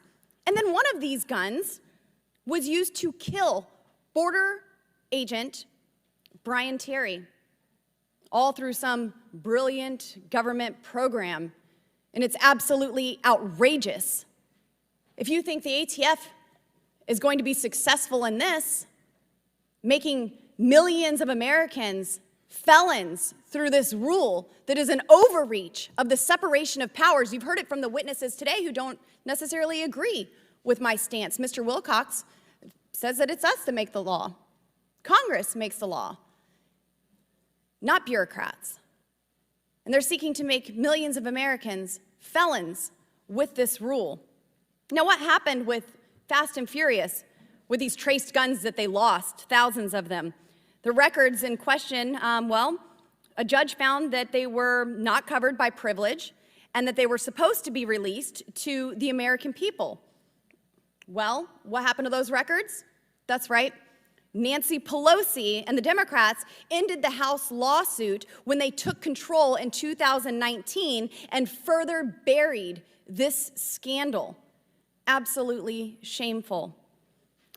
As the National Shooting Sports Foundation has pointed out, in just the last 5 years, ATF, under political pressure, has at least on 3 occasions, through administrative fiat, changed long-standing positions to declare products lawfully sold in full view of the ATF and in reliance upon ATF classification letters to now be illegal and/or regulated under the National Firearms Act. ATF bureaucrats are not only ignoring the direction of Congress, they are literally ignoring the law and trying to rewrite it themselves. A complete separation of powers. And I apologize, I did have some questions for the witnesses, and I do thank you all for being here and providing testimony. But hearing this on the other side and then just realizing that we differ in data as well as in our hearts because we do want to protect innocent lives. That is why we support the Second Amendment. It is your right to defend yourself, and we will always speak up to defend life. Thank you. I yield. Thank you. Chair recognizes Ranking Member Bush. Thank you, Mr. Chairman. St. Louis and I rise because the gun violence epidemic affects all of the people of this country, but some more than others. I'm talking about children whose leading cause of death is now guns. I'm also talking about Black and brown communities that have borne the brunt of gun violence and mass incarceration. But gun violence may, as we've seen, be a political tool for some of my Republican colleagues, but it's a matter of actual life or death, especially for Black and brown communities. Last October, as I spoke about, in St. Louis, a gunman fatally shot a student, her name Alexandria Bell, and the teacher, Jean Kutzka, at Central Visual and Performing Arts High School, where more than 2/3 of the students are Black. The shooter's mother was concerned, and a third party known to the family had taken his gun just a few days before, but he regained possession. This is why common sense gun safety measures like red flag laws that Republicans refuse to support, why they are so important.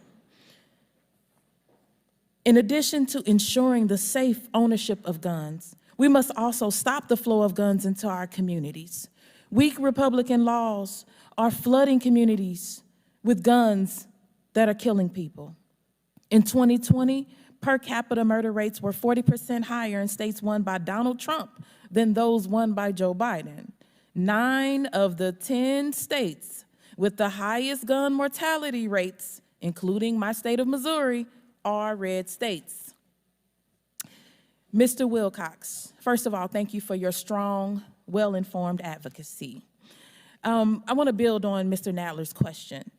Can you explain how the iron pipeline and weak Republican laws, gun laws, disproportionately harm Black and brown communities? Yes, Ranking Member, and thank you for the question. As you stated, what we see pretty clearly from examining gun laws and looking at rates of gun violence is states with stronger gun laws see less gun violence. Why is that? It's because it's too easy for guns to be illegally diverted from legal commerce, responsible law-abiding citizens, into gun trafficking channels. What are the ways that that happens? No background check gun sales, straw purchasing, gun theft, and rogue gun dealers. We're here to talk about ATF, and that is exactly what they're there to focus on, is that diversion of illegal guns, because we have to invest in communities, but we also have to stop the flow of illegal guns. And that's exactly what ATF is here to do, and that's exactly why we need them to be well-resourced and supported in doing it. One of the most troubling things we saw during the pandemic most recently is guns are moving even faster from dealer to crime scenes, especially when it comes to young people. You see almost 40% of guns that were used in crime by young people in 2021 move from the gun dealer to that young person's hand in under a year. That's where we have to intervene. That's where we have to stop it. And for those in the industry that want to help out, let's give them that tools and education. For those who want to look the other way, let's actually hold them accountable. Thank you. Thank you. And instead of blaming, as we often hear, Black and brown communities for gun deaths, we need to, and I will continue to say it, make sure that there's a public health approach to address this epidemic.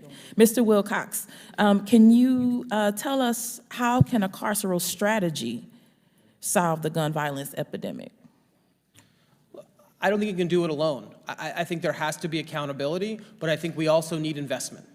We need investment in community-based organizations that are doing the work on the ground, proven effective with cognitive behavioral health therapy, hospital-based violence intervention, street interruption. These are proven effective programs that we need to be investing in to intervene prior to acts of violence. On the other hand, there are laws and people have to be held accountable if there's violence, but more importantly, if they're moving guns into the iron pipeline, into the gun trafficking pipeline. We have to invest downstream in community, and we have to hold upstream accountable the suppliers of illegal guns.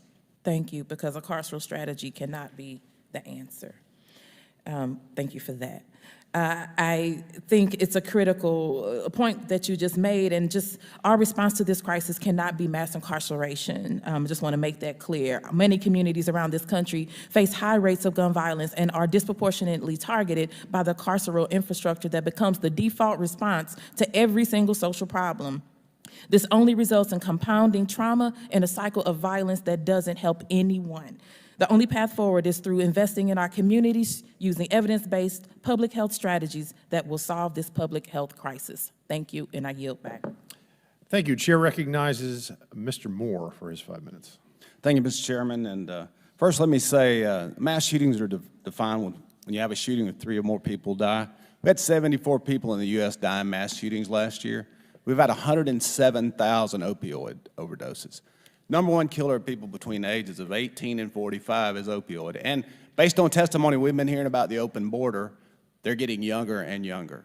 So if we really, really care about young people in this country dying, we need to address the issue of opioids and those poisonings, that sort of thing, rather than this type of hearing here and trying to come after law-abiding citizens. Mr. Bosco, I have a district that has more veterans in it than any district in Alabama. I have Fort Rucker and Maxwell Gunter. And, you know, one of the things we do for wounded warriors very often is we'll take them offshore fishing. I've hosted a couple of tournaments and take them out, let them shoot, hunt. It kind of gives them their life back. It gives them opportunities to do things. So tell me a little, when you invented this pistol brace, what was your motivation?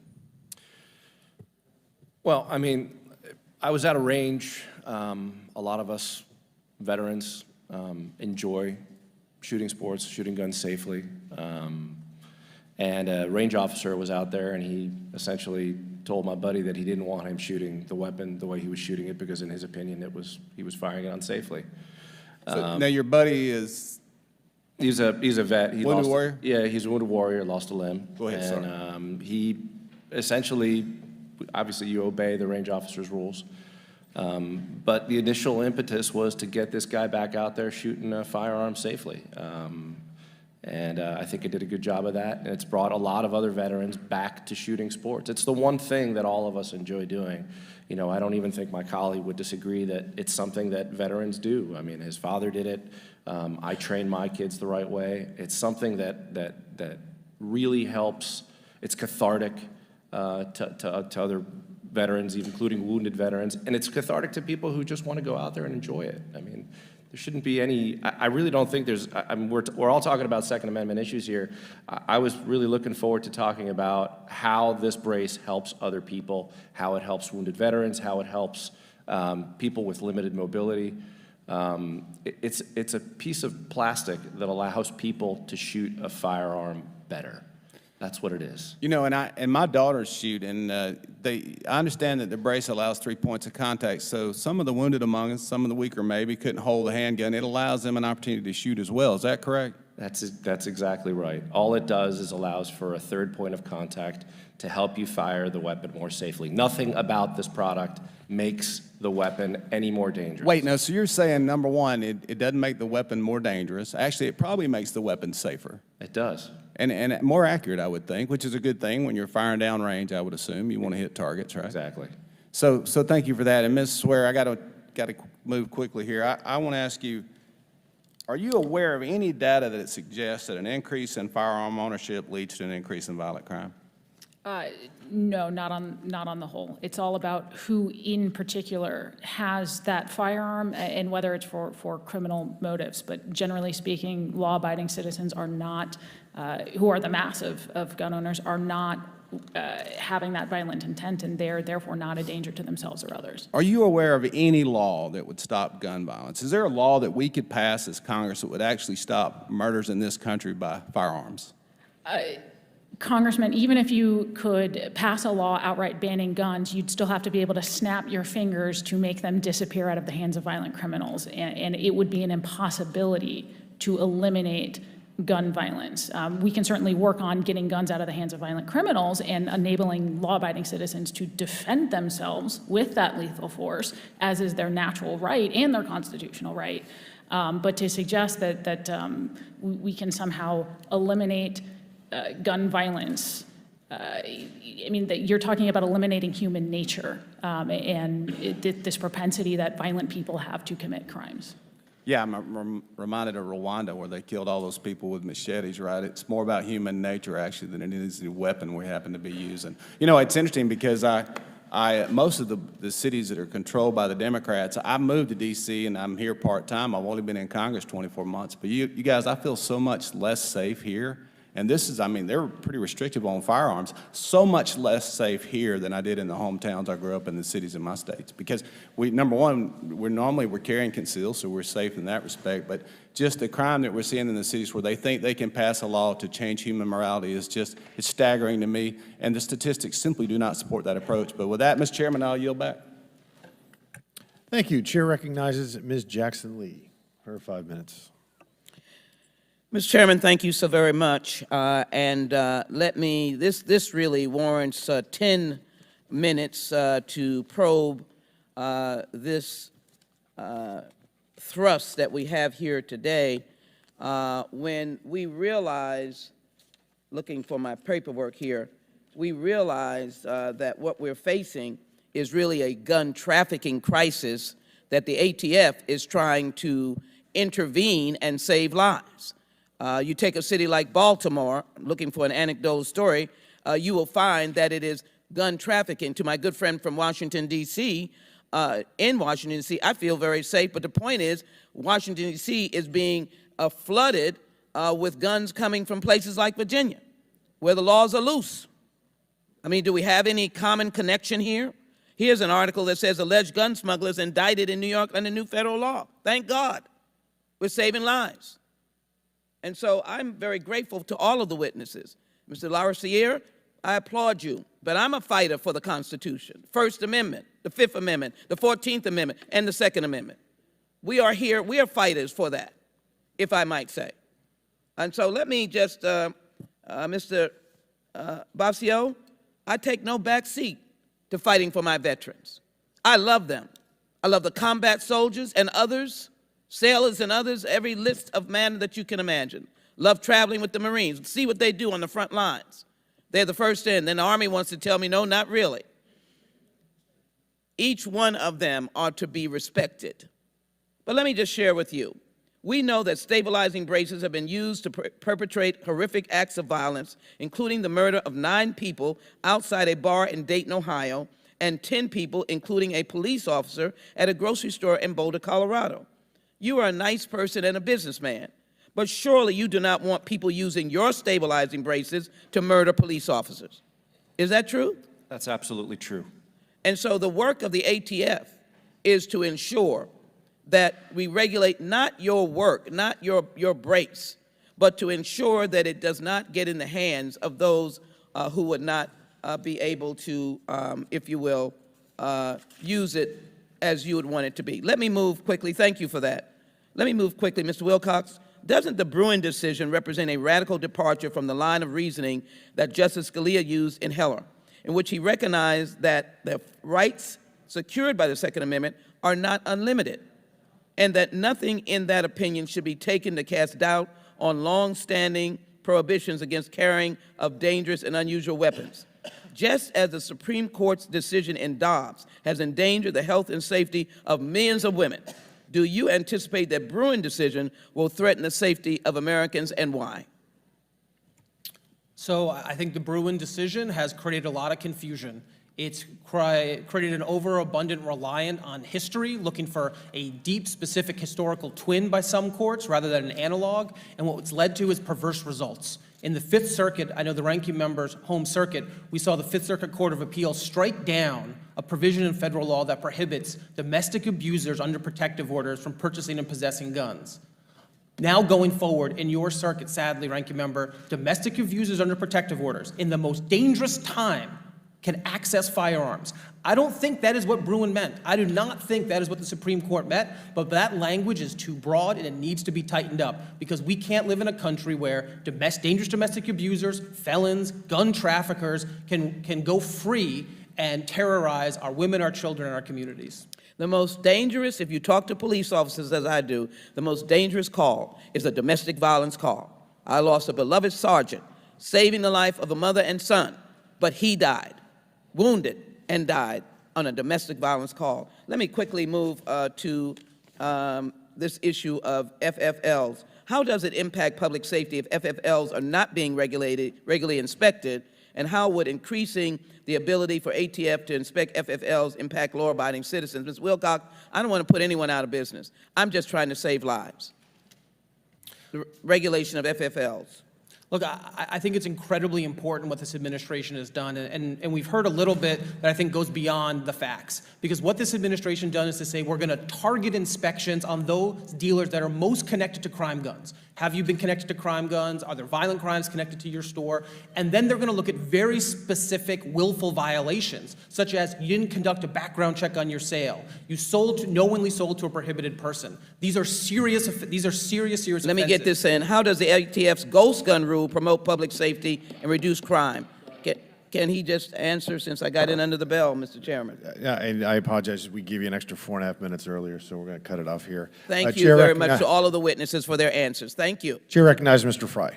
Thank you, Mr. Chairman. President Biden and the ATF purposely decided to put a plan together to take millions of law-abiding citizens and turn them into felons after May 31st, just like that, through a rule on stabilizing braces, which is nearly a total ban. This action, despite prior guidance from the ATF, Mr. Bosco, as you testified earlier, to the contrary. Does that sound crazy? Of course it does, but this is just another day in Joe Biden's America. Inaction by this body is sanctioning a lawfully established good actor in the community, your company, Mr. Bosco.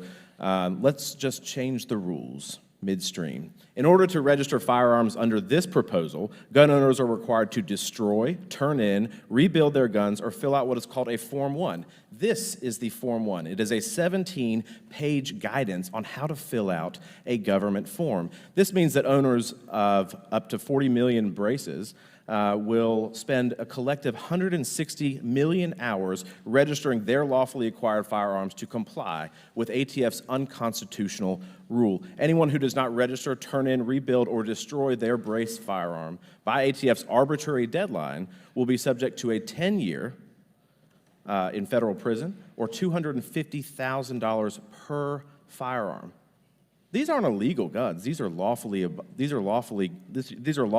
acquired guns. For perspective, in 2020, ATF reported they processed 512,000 National Firearms Act gun registration forms at that rate, assuming no further backlog and assuming all affected gun owners comply with gun registration date by May 31st. It would take the ATF over 78 years to process all of the pistol registration forms. The ATF is proposing regulations they aren't even capable of handling. Ms. Swear, who is in charge of making the rules, making law in the United States of America? That would be Congress. Would you say that it's a fair assessment that ATF is attempting to usurp Congress's powers and undermine the Second Amendment? I think ATF in recent years has sought to do that in several ways, yes. In what ways? Curious. So as I noted both in my written and my opening remarks, so one of them is with this pistol brace rule. So Congress, yes, I think irrationally in 1934, but nonetheless did seek to regulate short barrel rifles. And ATF for a long time took the position that these were not short barrel rifles. And then just like that, it changed its mind and said we're going to override that. With respect to firearms themselves, ATF decided unilaterally that even though Congress said we can regulate firearms and frames and receivers of firearms, well, we think now we can regulate almost frames and almost receivers, which is really just a hunk of drilled out metal. It's not a functional firearm in and of itself. And in that way, we're going to claw back more power for ourselves. So I think you see this quite a bit of ATF not just interpreting the law, but intentionally misinterpreting the law to give itself more power. The pistol brace ban is unconstitutional, it's irresponsible, and it's quite frankly downright maddening. In this poster behind me, you see two guns. Mr. Bosco, would option A or option B make you a felon under ATF's proposed rule? Well, option B in 120 days will make you a felon. Do you think the common American citizen would reasonably be able to distinguish which is the firearm of a felon versus a law-abiding citizen? Well, that's the whole point here. I mean, this is what I was talking about. Again, I have no disagreement with Ms. Jackson-Lee. I have no disagreement with my colleague with respect to what the ATF does, but this is not what the ATF should be doing. The ATF is making a rule, okay, and they're saying that this rule has criminal implication. It circumvents the legislative process. That's what's happening here. All I'm saying, and all I have been saying, is that ATF should not be making laws. That's up to the people up in front of me. What makes this firearm behind me illegal under the ATF proposed rule? Well, essentially what they're saying, after 10 years of saying the opposite, is that the piece of plastic attached to the back of that firearm, which is a piece of rubber with two flaps and a strap, is now a stock similar to the one in A. Does the arm brace make the firearm more deadly? For example, does it turn a semi-automatic weapon into a machine gun? It doesn't turn the firearm into anything. All it is an orthotic device that allows you to fire that weapon in a more safe fashion. What is the impact of this proposed rule, if enacted, to your company? we'll go out of business. We'll go out of business. The ATF itself said that 4 of the 5 companies will go out of business in their impact study. They said that. So they know that they're doing this. Has the federal government ever indicated to you that they would be willing to compensate you for shutting down your business? Never. Thank you, Mr. Chairman. I know I'm out of time. I yield back. Thank you, Mr. Fry. Chair recognizes Ms. Brown for 5 minutes. Thank you, Mr. Chairman. Unfortunately, we are all too familiar with the horrifying statistics that gun violence is the leading cause of death for children and teens in this country. Since the start of this year, 10 people under the age of 25 were shot and killed in Ohio's 11th congressional district. 10 young people whose lives were taken too soon and did not have the opportunity to realize their potential. I have in my hand a list of reports describing each of these tragedies. Mr. Chairman, in recognition of the lives lost, I ask unanimous consent that this list be entered into the record. So moved. Thank you. Just recently, an 18-year-old high school senior was waiting for the bus at John Adams High School, just waiting for the bus. And while on his way home from school, he was shot and killed. Mr. Chairman, John Adams High School is my alma mater. A few days ago, 2 men in Cleveland were arrested for selling an undercover ATF agent nearly 100 guns as part of an ongoing law enforcement operation to combat gun smuggling. Many of the guns recovered by the law enforcement were ghost guns, firearms that can be assembled in parts without serial numbers, making them extremely difficult to trace. That's why they're called ghost guns. ATF estimates that about 45,000 ghost guns have been recovered from crime scenes since 2016, with more than 19,000 recovered in 2021 alone. As they are a massive source of violent crime, the reasonable thing to do is regulate ghost guns.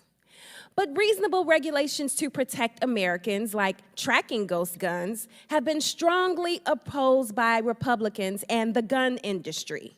And that is despite thousands of American mayors and the majority of the American people begging for more regulation. Because in Republican eyes, not being allowed to manufacture and own deadly weapons of war somehow infringes on the Second Amendment.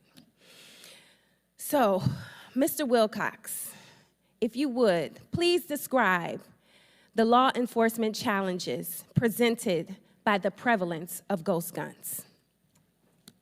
Thank you, Congresswoman, and I completely agree with your sentiments and respect how you're lifting up the survivors from your community.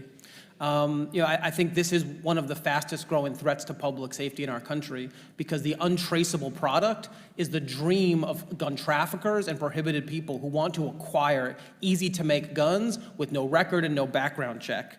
I think, we heard a suggestion that these are incredibly difficult to make. They're hunks of metal. That's not the case at all. These are readily converted by just about anyone. And building a ghost gun from the parts that these companies are selling is as close to gunsmithing as making a Lego set is as close to architectural design. These are not the same thing. This is something that is very easy to do with common tools and can be done in about an hour. So imagine acquiring these parts with nothing but a credit card or mailing address, some common hand tools, and an hour of time, and now you have an untraceable handgun. That's exactly what a gun trafficker wants, and it's why I'm proud ATF is stepping up to regulate that as Congress intended. On that point, can you please describe how the ATF supports law enforcement in their daily activities, particularly when guns are recovered in a crime? As I understand it, talking to multiple local law enforcement officials across this country, ATF is the best partner they have in federal law enforcement. They're on the scene, they're in the field, and they're doing the hard work. Supporting ATF is supporting law enforcement because that's who's helping them with ballistics information, with crime gun tracing, and connecting the dots to trafficking channels. As I mentioned earlier, the only way to get from the shooter to the supplier is in partnership between local law enforcement and ATF. Thank you so much. Let the record reflect, I am a licensed gun owner and respect the rights of individuals afforded under the Second Amendment. However, we can preserve those rights while also implementing common sense gun safety measures, many of which are supported by our law enforcement to help them do their jobs and keep all of us safe. Despite this, we continue to hear talking points across the aisle against legitimate restrictions on firearms that would support the job of law enforcement and keep our children and community safe. In the 117th Congress, I was proud to support the bipartisan Safer Communities Act, which provided hundreds of millions of dollars to support common sense gun reform. In fact, Cleveland was already awarded $2 million from that fund to support city-led collaborative community violence intervention and public engagement. Thank you, Mr. Chairman. I understand my time has expired, but I do want to say this. President Biden is taking action that is desperately needed and timely. And along with that, the congressional Democrats are ready and willing to continue our diligent work to save lives and keep our country and communities and children safe. Recognizes Thank you, Jordan. Mr. Chairman. Thank you, Mr. Chairman. Mr. Wilcox, did you or anyone in your organization communicate with the ATF or the Biden administration about these issues we are discussing today prior to the notice of proposed rulemaking? We submitted formal petitions for rulemaking through the appropriate channel, sir. Before the notice of proposed rulemaking? That's correct. So you were in communication with the Biden administration wanting to make these changes? We filed formal petitions for rulemaking through the appropriate channels. Who'd you talk to? It was a written submission, sir. Did you speak to anyone personally? I didn't. Did anyone in your organization talk to anyone? I have to check, but I believe we submitted the written submission as a formal submission. People in through your the appropriate organization may have channels. talked to folks at the ATF prior to the notice of proposed rulemaking? Not that I'm aware. Did anyone in your organization talk to Mr. Dettelbach before the notice of proposed rulemaking? I don't believe Mr. Dettelbach had You came been in afterward. nominated. Have anyone talked to Mr. Dettelbach about this personally? Of course, we've been in communication with the ATF in this administration and in prior administrations.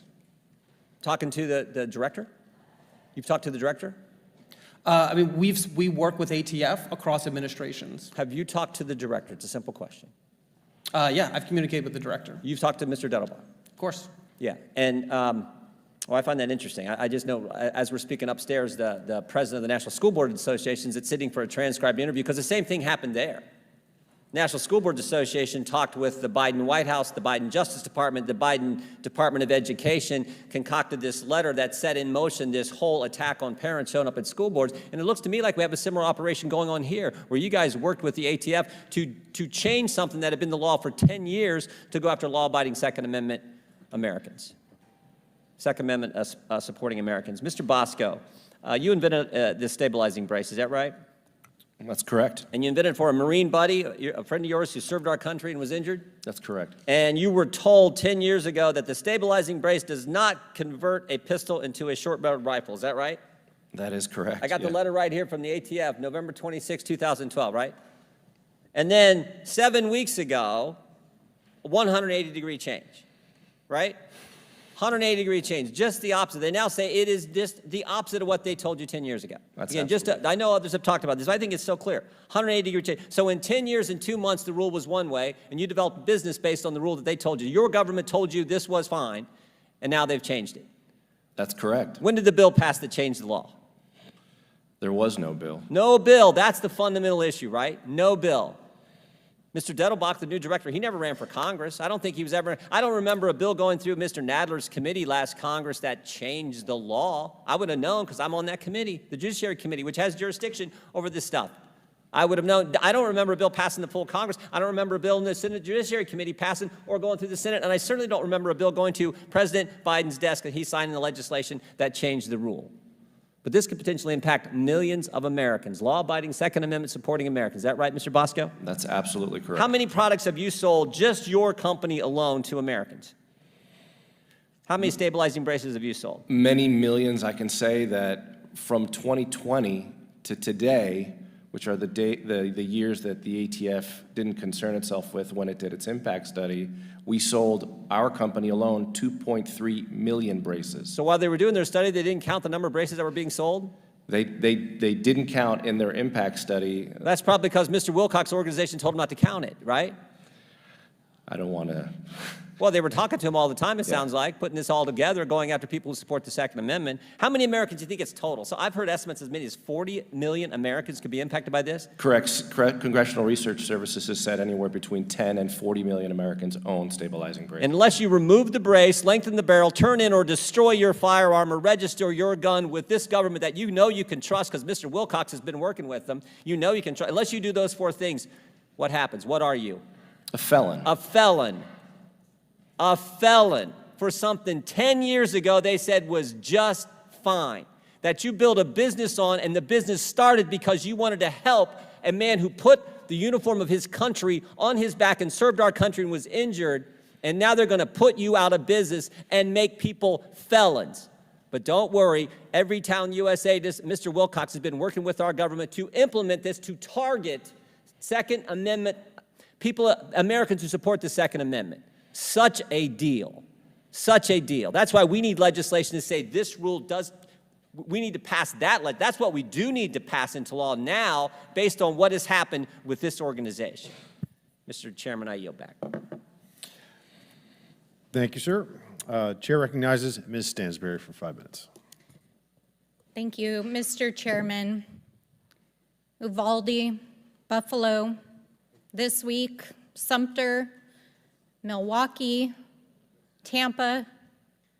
Some of you may not have heard that just this morning up the street in Baltimore. When will this violence stop? Our communities are living in fear. Our children are literally afraid to go to school. When will this body take meaningful action? This includes in my hometown of Albuquerque, where just a year and a half ago, a young man named Benny Hargrove, who was only 13 years old, an 8th grader at Washington Middle School, tragically lost his life. I want to tell you Benny's story. It was Friday, August 13th, 2021. It was only the 3rd day of school. He had just started the 8th grade. Benny was a good student. He was a good friend. He was brave. And shortly before 1 p.m. on that day, he saw one of his classmates bullying another one of his classmates. He stepped in to try to de-escalate what was going on, but what Benny did not know on that day was that his classmate had brought a gun to school. And Benny died in the hospital at 13 years old. Now, just this last week in my state legislature in New Mexico, my own state House representative who is championing these issues at home, Pamela Herndon, just passed the Benny Hargrove Safety Act in New Mexico, and our governor proudly signed it. But people across the country are begging us to take action because our children are literally afraid to go to school. I've heard a lot of testimony this morning from my friends across the aisle, calling into question the Second Amendment and the right to freedom and law-abiding citizens. That is not what we are talking about this morning. We're talking about the safety of our children and our communities and about taking meaningful action in this body to stem the tide of violence that is affecting every single community across the country. I want to thank the moms and the advocates and the survivors who I see here in the audience today and who are tuning in here today to hear this farce of a hearing. I want to thank Mr. Wilcox for being here to help represent the voices of all of those individuals here in this hearing today. I've listened to my friends across the aisle take umbrage with our federal law enforcement this morning. These are men and women who put their lives on the line every single day to serve our country. When are we going to take action to protect our children? When is this body going to take meaningful action? That is what our children are asking us. Now, don't get me wrong. I'm deeply proud of the bipartisan community safety bill that we passed last summer. It is the most significant piece of legislation in 30 years because of the impact of the gun lobby, which I'm sure is loud and proud in the background in this hearing today. But we need to take meaningful action.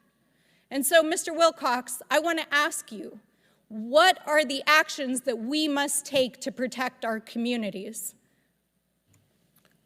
Thank you for that question, Congresswoman.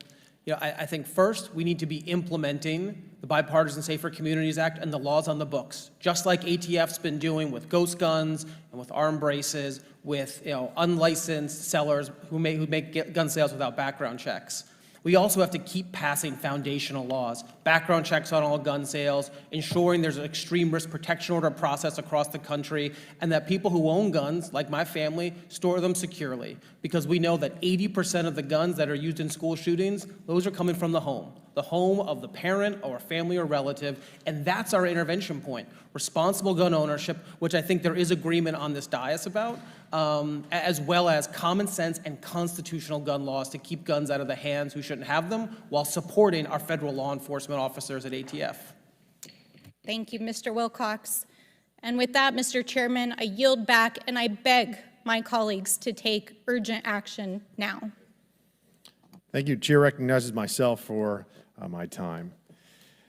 Mr. Wilcox, is a stabilizing brace a ghost gun? No. Okay.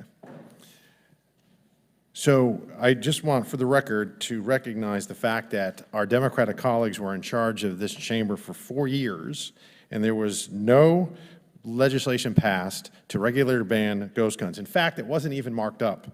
And my colleague just said that they were begging for action. Well, you had 4 years, and you did nothing about that particular issue at all. We are talking about a stabilizing brace, and we're also talking about bureaucratic overreach and an end around to the democratic process. And I suspected that we were going to be insulted, and I wasn't disappointed. So, Mr. Wilcox, is it your firm belief that less guns will equate to less violence?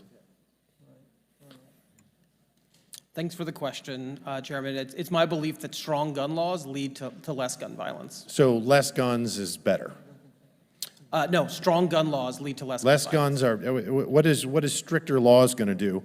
It's going to limit gun ownership, wouldn't it? So we looked at every state across 50 policies, and what we found is the states that had the strongest suite of policies had the least amount of gun violence. Well, that's not what I'm asking. And furthermore, it's you can play a game with states. You can compare Vermont to Texas, and it's a very comparison. I can also compare North Dakota to California, and you're not comparing apples to apples. So I think that it's very interesting to point out that in 1980 in this country, there were 226 million people. We had 23,040 murders. It was a murder rate of 10.2 per 100,000. And there were approximately 280 million guns. In 2019, there were 400 million guns, so a significant increase. There were 16,425 murders for a murder rate of 5.0. We understand that one murder is one too many, but you can't legislate away evil. Gun control in Mexico is very strict. In fact, for all intents and purposes, very difficult for an average Mexican citizen, although the Constitution says they can own a gun, it's very difficult for them to do so. And also, every single firearm in Mexico is supposed to be registered.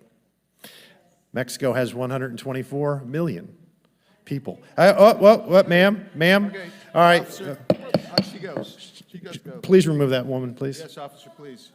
You're removed. You're breaching protocol and disorder in the committee room. He never took anyone away. No. Officer, please remove her. And remove the gentleman, too. And I'm going to read a statement for the other folks in attendance. The committee welcomes the public to this meeting. We have people on both sides of the aisle. We have people on both sides of the aisle that, not only up here, but in the audience, that have differing opinions. While you are welcome here, I want to point out to the members and to the audience in attendance today, House Rule 11 provides that the chairman of the committee may punish breaches of order and decorum by censure and exclusion from the hearing. All participants will be required to avoid unruly behavior and inappropriate language. Expressions of support or opposition are not in order. I expect all parties to these proceedings to conduct themselves at all times in a manner that reflects credibility on the House of Representatives. Okay. Now I'm going to reclaim my time. You know what? I'm pretty emotional as well. I think some people are, and we should be, because it's my firm belief that if you look at Mexico, with 124 million people, the murder rate in this country is 5 per 100,000. Mexico, with very strong, strict gun laws, the murder rate is 29 per 100,000. That is remarkably higher. So how can that be? If laws can wash away, unfortunately, human nature, they can't. And evil is evil. Whether someone is murdered with a gun, with a knife, with a car, a bomb, or even with your bare hands, the fact of the matter is, what a firearm does is equalizing the playing field, particularly for elderly and for women, for folks that may not have the physical strength to defend themselves. So while we recall apologists for gun violence, we're using this for political tools, insurrectionists, and we're out of step. This is about the democratic process. We are supposed to pass laws. Congress, not unelected bureaucrats. If that's the case, we can all just go home. I'd rather spend more time with my family, quite frankly, my 13 and 16-year-old sons. I want to keep them safer. I want to keep everybody in this room safer. And I find it very hypocritical that some members of Congress hire armed security to protect themselves with firearms. So firearms are okay if they protect them, but not other people. The great masses. Alcohol-related deaths in 2020, 13.1 per 100,000. We talking about regulating any more alcohol? We talking about banning it? We're talking about making new rules to make it harder to get alcohol? No. Deaths by car, vehicles, 38,824, 11.2 per 100,000. Anybody want to ban cars? Any talk of that? No. Mass shootings. One is too many. In November 2021, in Wisconsin, a driver drove his SUV through a Christmas parade and he killed 6. Was there any talk of banning cars? No. We weren't going to ban the Ford Escape he used or any like them. The Ford Super Duty pickup truck in October of 2017 in Manhattan. Drove his truck along a bike path and crashed into a school bus, killing 8. There was no talk of that. It's not the gun that kills people, it's the person pulling the trigger. A gun is merely a tool. So you have a stabilizing brace, Mr. Bosco. See, this is exactly what we have to avoid, which is some minority of folks trying to silence dissent. Dissent shouldn't be kryptonite. We should have a civil conversation. We should have a spirited exchange of ideas. Mr. Raskin and I do, and I really respect it because he's good and he firmly believes what he believes. I believe a lot of the time differing, but there's a decorum that should be adhered to. So, Mr. Bosco, your brace is not a ghost gun, correct? Is this an insurrection? So will they be held to the same, I don't want another January 6th, do we? Yeah, if Mr. they're trying to Bosco. overthrow the government, they ought to be held to the same standard, but I think they're trying to express their views on issues. Whoa. Members out of line. Point of order, the gentleman's time has expired. Yeah, and here's a point of order. You weren't here to begin with. Ms. Jackson Lee went 4.5 minutes over. We said that I was going to take 1 additional minute, and Mr. Biggs was going to take 1 additional minute. She went over by 4.5 minutes. Mr. Bosco, you invented the pistol brace after witnessing a disabled combat veteran struggle to shoot while... Does the Capitol Police not do their jobs? What the hell's going on? All right.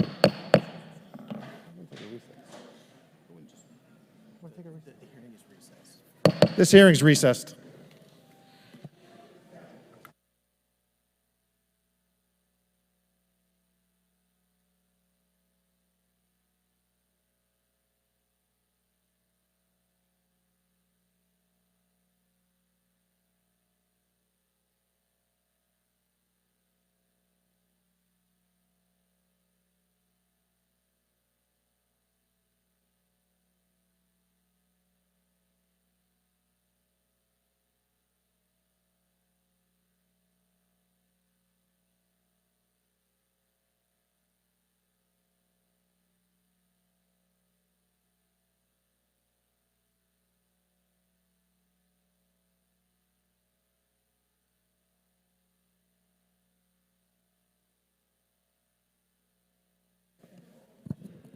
Committee hearing is recessed for 5 minutes.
Officers, can we have this woman removed, please? We're in recess. She can speak all she wants. The hearing is not being conducted. We're in recess. We're in recess. She can speak as much as she wants. When you're gavel, that's a different story.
Committee's called to order. This proceeding is called to order. Just a quick note on what had transpired. There are House rules that govern proceedings. Unfortunately, we had some folks that were disruptive during the hearing. We asked Capitol Police to remove them. They were then removed. And then one decided to come back in while we were still gavelled in and disrupted the hearing. That's when we had a recess. Capitol Police were overwhelmed outside in the hallway, and now we're back in session. So I have 1 minute left, and this is what I want to talk about. Dissent is not kryptonite. It's the basis of this nation. I was on a city council, first elected office I had in 2009, and a woman came in. We used to give our citizens 5 minutes to speak, and she came in and told us how awful we were and enumerated the reasons as to why. And I thought that was wonderful. In fact, she ended up writing me a letter, and I put it in a frame, and I put it in my office. And my friends would come in and read it and say, why on earth would you put that in your office? And I said, because she can write that letter knowing, to a government official, knowing in this country that her house isn't going to be burnt down, that her car's not going to be confiscated, that she's not going to have a fear or suffer violence because she simply spoke up to folks that are empowered and elected. And that's the majesty of our representative republic. And we should have a spirited exchange of ideas, which we have had in this committee, and I would imagine over the next hour or so we will continue to have. But to be that disruptive and to be that narcissistic, to breach decorum and disruption shouldn't be applauded. And it sure as hell shouldn't be applauded by members of this committee. That's why I was a little bit shocked that one member did that. So we are now, my time is now expired. Would the gentleman yield for a moment? I will not yield. We're just going to move on. Unless you go ahead if you have a quick question. I just wanted to say this. There's a bill coming up that's based in part, it's a Republican-sponsored bill based on the Loudoun County School Board protests. And the Republicans, I guess, are arguing that that gentleman who was removed from that proceeding was mistreated, and that's part of the FBI weaponization strategy, I guess. All right, sir, I have absolutely, literally no idea what you're talking about. Oh, So, all right. So, let me just say we're this. done. No, we're moving on. We're not going to get into this. We can have a discussion all day long. I'll see you on the floor. We can talk all day. Love that, and I think that you can learn from people that disagree with you, and so I have no problem with chatting. I hope you'll continue we'll chat that each other up. when it's time to vote on Very the good. Republican bill. We'll chat each other up. Okay, so now, Chair recognizes Ms. Holmes Norton. Is she here? No. Who's going to be next? Oh, okay. Mr. Cellini, you're next. Thank you. I want to just quickly rebut two claims that have been made in this hearing. One, that we've done nothing about ghost guns. The ATF has taken action to limit ghost guns. We passed my bill to ban ghost guns as part of the Protect Our Kids Act. It wasn't acted upon by the Senate. And secondly, this notion that somehow guns level the playing field for women, really? More than two-thirds of the victims shot and killed by intimate partners are women. And the presence of a firearm makes an abuser 5 times more likely to take a partner's life than if no firearm is present. So let me just set those two claims aside quickly. The reality is, every day in this country, 120 people are killed by gun violence. That's one life lost every 12 minutes. Gun violence is now the leading cause of death in children and teens in this country. There have been more mass shootings than days in 2023. Our children are participating and being traumatized by active shooter drills because the risk of a school shooting is so high. We've even seen a new design for a bulletproof mini room to be installed in classrooms to provide better protection if they're forced to shelter in place. This has become our day-to-day reality in the United States, but we cannot accept this as normal. And yet, as we continue to see the gun violence epidemic in this country continue to grow, how do my Republican colleagues respond? By trying to abolish the ATF, the agency responsible for implementing regulations to curb this violence and carnage. And that brings me to my first question.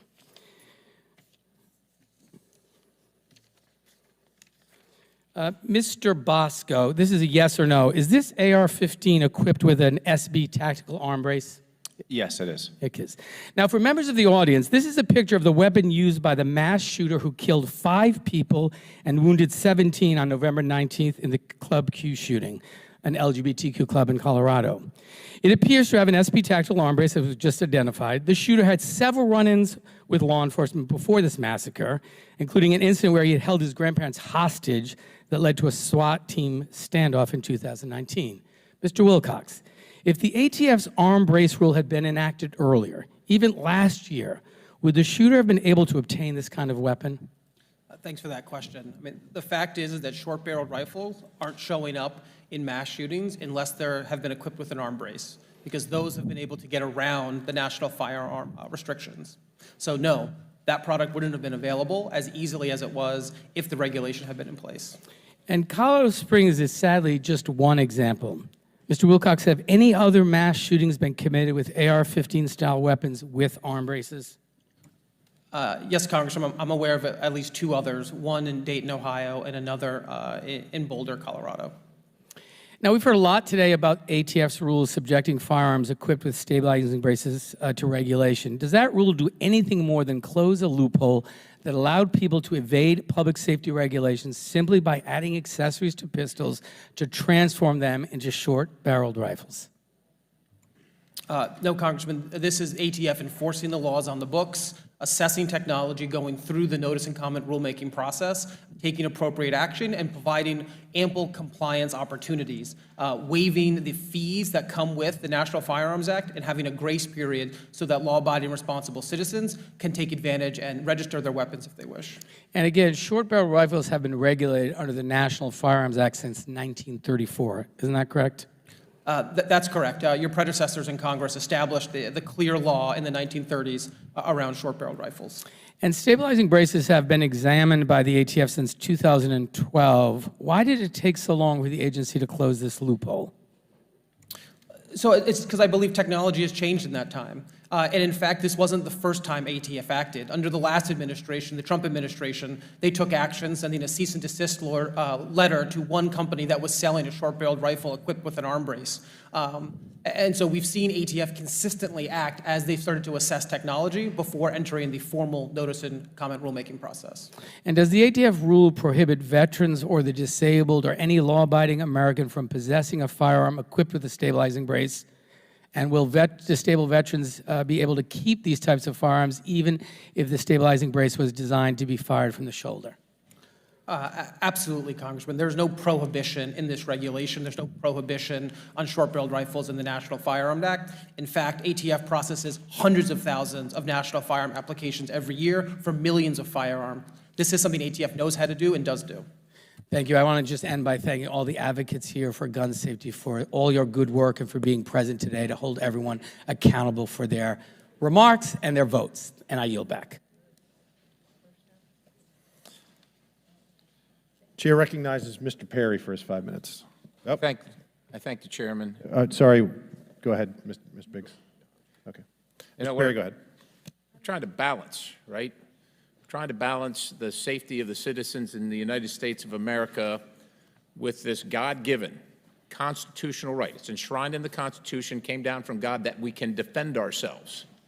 We're trying to balance that, and that, I think, is what this discussion is about. And then who does that balancing, whether we are a nation of laws or a nation of hysteria and screaming, which doesn't seem to produce much, but a bunch of screaming. And I get that people are exercised, but there are people here that are elected and accountable to make the laws.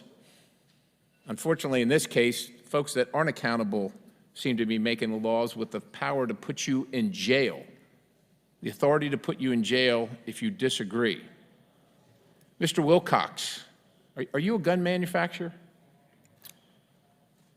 Are you asking if I'm a licensed gun manufacturer? I'm just asking if you're a gun manufacturer.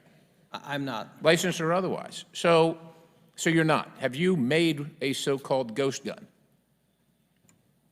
I have not. You've not. What are the tools necessary to manufacture the so-called ghost gun?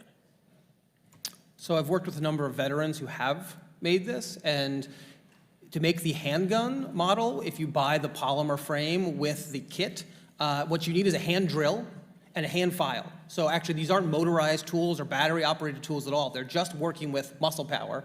And So you've done it. When you said you've worked with them, you stood right next to them, you held the tools, you're saying a hand drill, and what was the other thing? A file? A hand file, yes, sir. I'd be happy to send you the link. It's on YouTube. It actually shockingly has 4 million views of people seeing these hand tools in under an hour convert this frame into something that can be used in a firearm. So you don't have the tools, and you're talking about that you've assisted veterans doing it, and I can go watch on YouTube. Do you think that everything you see on YouTube is real? I sure hope not, or my kids would be in trouble. Okay, all right. Well, look, I think that's fair.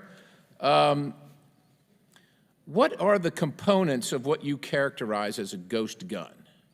Look, the core of the ghost gun is the frame or the receiver that can be readily converted into operational status. And ATF is making So hold on a second. Let's be clear. The frame or the receiver, or the frame and the receiver? What is it? It's a good question, sir, but the frame I know it is for the handgun and the receiver is for the long gun. So a handgun doesn't have a receiver? That's correct. And a long gun does? Correct. Interesting. On YouTube, when you watch this video, so to speak, at what point did the components, or forget the YouTube, when you personally assisted with a hand drill, not even an electric, you're talking a hand drill with a crank, right? When you were assisted with that, at what point did those components become a gun? When Polymer 80 was selling those parts, those are firearms and should be regulated as such. At what point did it, so when it was in the package and it showed up, was it a gun? Yes, that's a You firearm. could fire it. You could fire it when it showed up in the package. That's not what the law says, sir. No, I'm asking you. When it showed up, however it showed up at the house, in the package, before the drill, the hand drill, and the file, was it a gun? Yes, sir, because Congress has defined firearms. Could you fire it? That's not how Congress defined firearms, sir. And how does Congress define firearm? An operational weapon. Is it operational when it shows up in the mail, the components? Yes, sir. So why are you filing and why are you drilling it? Because the firearm definition is operational. No, I'm asking you, if it doesn't work when it shows up, why do you have to do those things? Sir, the point is it's not a gun. At what point are you going to outlaw, or are you going to sanction the ATF outlawing a block of aluminum, a block of steel, a screw? And by the way, you have no idea what you're talking about regarding receivers or frames. Sir, you are unqualified to comment on this because you have no idea what you're talking about. You haven't manufactured anything. Let's face it. You have no idea. Sir, I'm going to turn to Mr. Larossi. Do folks that kill other people, do they apply for permits when getting a gun? Certainly not in my experience. Criminals. Do criminals go out to their local gun shop and fill out the paperwork and pray to the good Lord that they're not found out to be criminals when they want to purchase a gun? I think it would be odd for them to do that, so no. I yield the balance, Mr. Chairman. Okay. Thank you. Chair recognizes Mr. Krishnamurthy for his 5 minutes. Is it? We just told Krishnamurthy. No? Hi, how are you? Yes. Yep. Okay, good.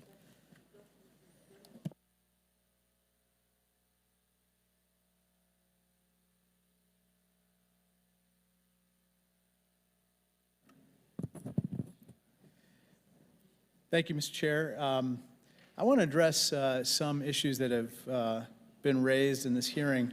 First of all, I believe that there have been some claims of the Biden ATF and Democrats attacking the Second Amendment. So I just wanted to clarify the record a little bit. Mr. Wilcox, I was under the impression that it was the ATF under the Trump administration that issued a notice seeking public comment on criteria for evaluating stabilizing braces, correct? That's correct. And that was December 18th, 2020. However, ATF's notice to address the stabilizing brace was abruptly abandoned on December 31st following pressure from House Republicans. Isn't that right? That's my understanding. In fact, 90 of my House Republican colleagues pressured ATF into withdrawing its guidance on this particular topic. Mr. Wilcox, how long did it take for a mass shooting to occur involving an AR-style pistol with a stabilizing brace following the rescinding of ATF's notice? Tragically, sir, I think it was mere weeks. Well, it ended up being only 3 months later. On March 22nd, 2021, 10 people were tragically killed at King Soopers grocery store in Boulder, Colorado, by a gunman who was armed with an AR-style pistol with a stabilizing brace. Now, Mr. Larosiere, you have a YouTube channel called FUD Busters, isn't that right? Oh, I see you're a fan. I actually have a screenshot right here. Thank you. This is your YouTube channel, correct? Yes, sir. Okay. And FUD Busters is kind of your handle for YouTube and social media, isn't that right? For YouTube, correct. Okay. And you have a similar account for Twitter with FUD Busters, correct? Yes. Okay, very good, very good. Well, we went back and looked at your Twitter history on FUD Busters. Can you hold that, please? And this is what we found. Can you see this tweet? Yes, I can. This is from January 27th, 2023 at 7:51 p.m., where you said something very, very disturbing. What were you thinking when you wrote that statement? I was very upset about the very public execution of an individual, but I don't think that that's the subject of this hearing. Those are your words, right? Oh, yes, they are. Correct. I find these deeply offensive as somebody who believes very much in protecting law enforcement, not attacking them. Mr. Wilcox, what's your reaction to this particular tweet by Mr. Larosiere? I find the words offensive. I think it is an attack on law enforcement, and to the subject of this hearing, we need to be supporting agencies like ATF who are doing the work on the front lines, not threatening to abolish or defund them. And certainly not this, probably, too. No, sir. You know, Mr. Chairman, I just respectfully submit that when we talk about law enforcement in this way, using such epithets about them, that we are really harming public safety, not enhancing it. And Mr. Larosiere, this is deeply, deeply disturbing conduct. Thank you so much, and I yield back. Chair recognizes Mr. Biggs. Thank you, Mr. Chairman. I'm just going to submit 2 articles for the record, one from the Washington Times, one from ABC News.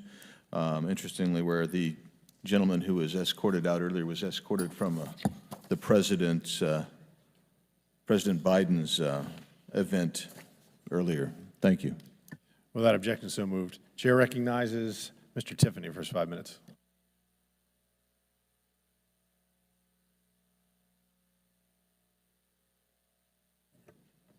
I haven't done this hearing room before, Mr. Chairman. Mr. Bosco, we're hearing about banks and other lending institutions that are not lending to companies that make firearms, make munitions, things like that. Are you familiar with that? I am, yeah. Tell us how pervasive it is. Well, I mean, as a small business owner, when you start off a company, obviously somebody like myself who does not come from money had to go through typical lenders to try and find funding for what I was doing. And the minute you either, you need to find a smaller bank, essentially. If you use a larger bank and you say what you're doing, essentially they'll tell you no. So there's no other place to go other than smaller lending institutions. So what do you think when you hear that the ability to lend is being suppressed? I believe it. So where's it driven from? I mean, it's a politicization. You certainly have people in banks that have political opinions, and what they do is they use those political opinions to essentially stop you from obtaining any money from them. So there's a real-world example going on right in our state of Wisconsin at this time. I believe it's the Bank of America has cut off a company that is involved in producing these types of products. And fortunately, a regional bank who really does a good job, it's good for them. They're going to pick up that business. But you got one of the big banks that are just saying, you are now persona non grata. Wouldn't you kind of put this under the heading of ESG? I would, yeah.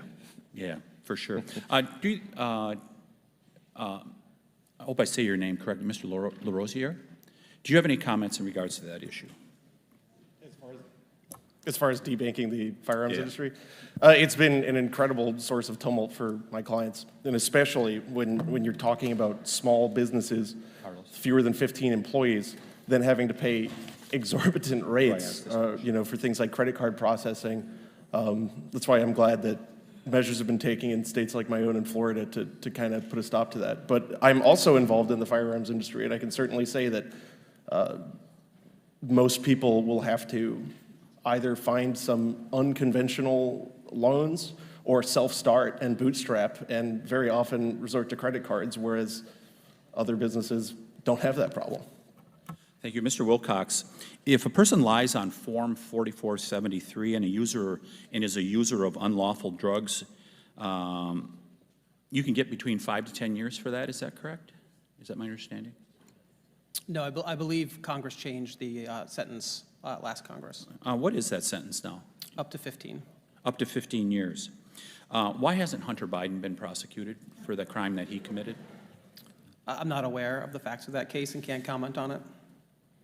Okay, who do we talk to see why this case is not being prosecuted? I mean, he said very clearly in his book that he used drugs, he had at least a gun. Point of order, Mr. Chairman.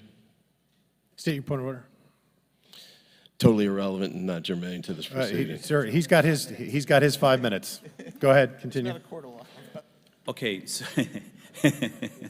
I understand why you do not want Mr. Wilcox to answer that question. It's very clear why you don't want, because there's a dual system of justice in America. That's what's going on right now, and everybody's talking about it across America. There's two standards of justice that are going on.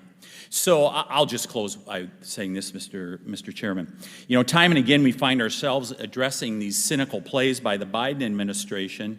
Now they're going after the gun-owning people of America, by the way, the legal gun-owning people across America, and it's always using administrative law to do it. This is nothing but a cynical ploy that's going on by the Biden administration, trying to score points with those people that are in their corner of the American public. All you got to do is look at what happened with the student loan thing. It was an election year gambit that went on. They were trying to motivate young people to get out and vote. And how could they do that best? By playing the Supreme Court and Republicans off, oh, those are those evil people that are going to make you have to pay off your student loan. By the way, I have 2 daughters that have student loans, and they should pay it off. They signed a contract. Our family signed a contract. They should do it.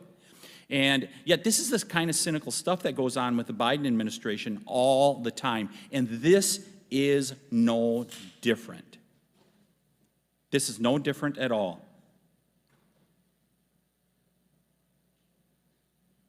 It's time that my colleagues on the left in the Biden administration stop trying to unconstitutionally make law-abiding citizens into criminals. Stop using administrative law the way you're using it. I yield back. Thank you. Chair recognizes Ms. Macbeth for 5 minutes. Thank you so much, Mr. Chairman, and thank you so much to our witnesses today. I have read your testimonies.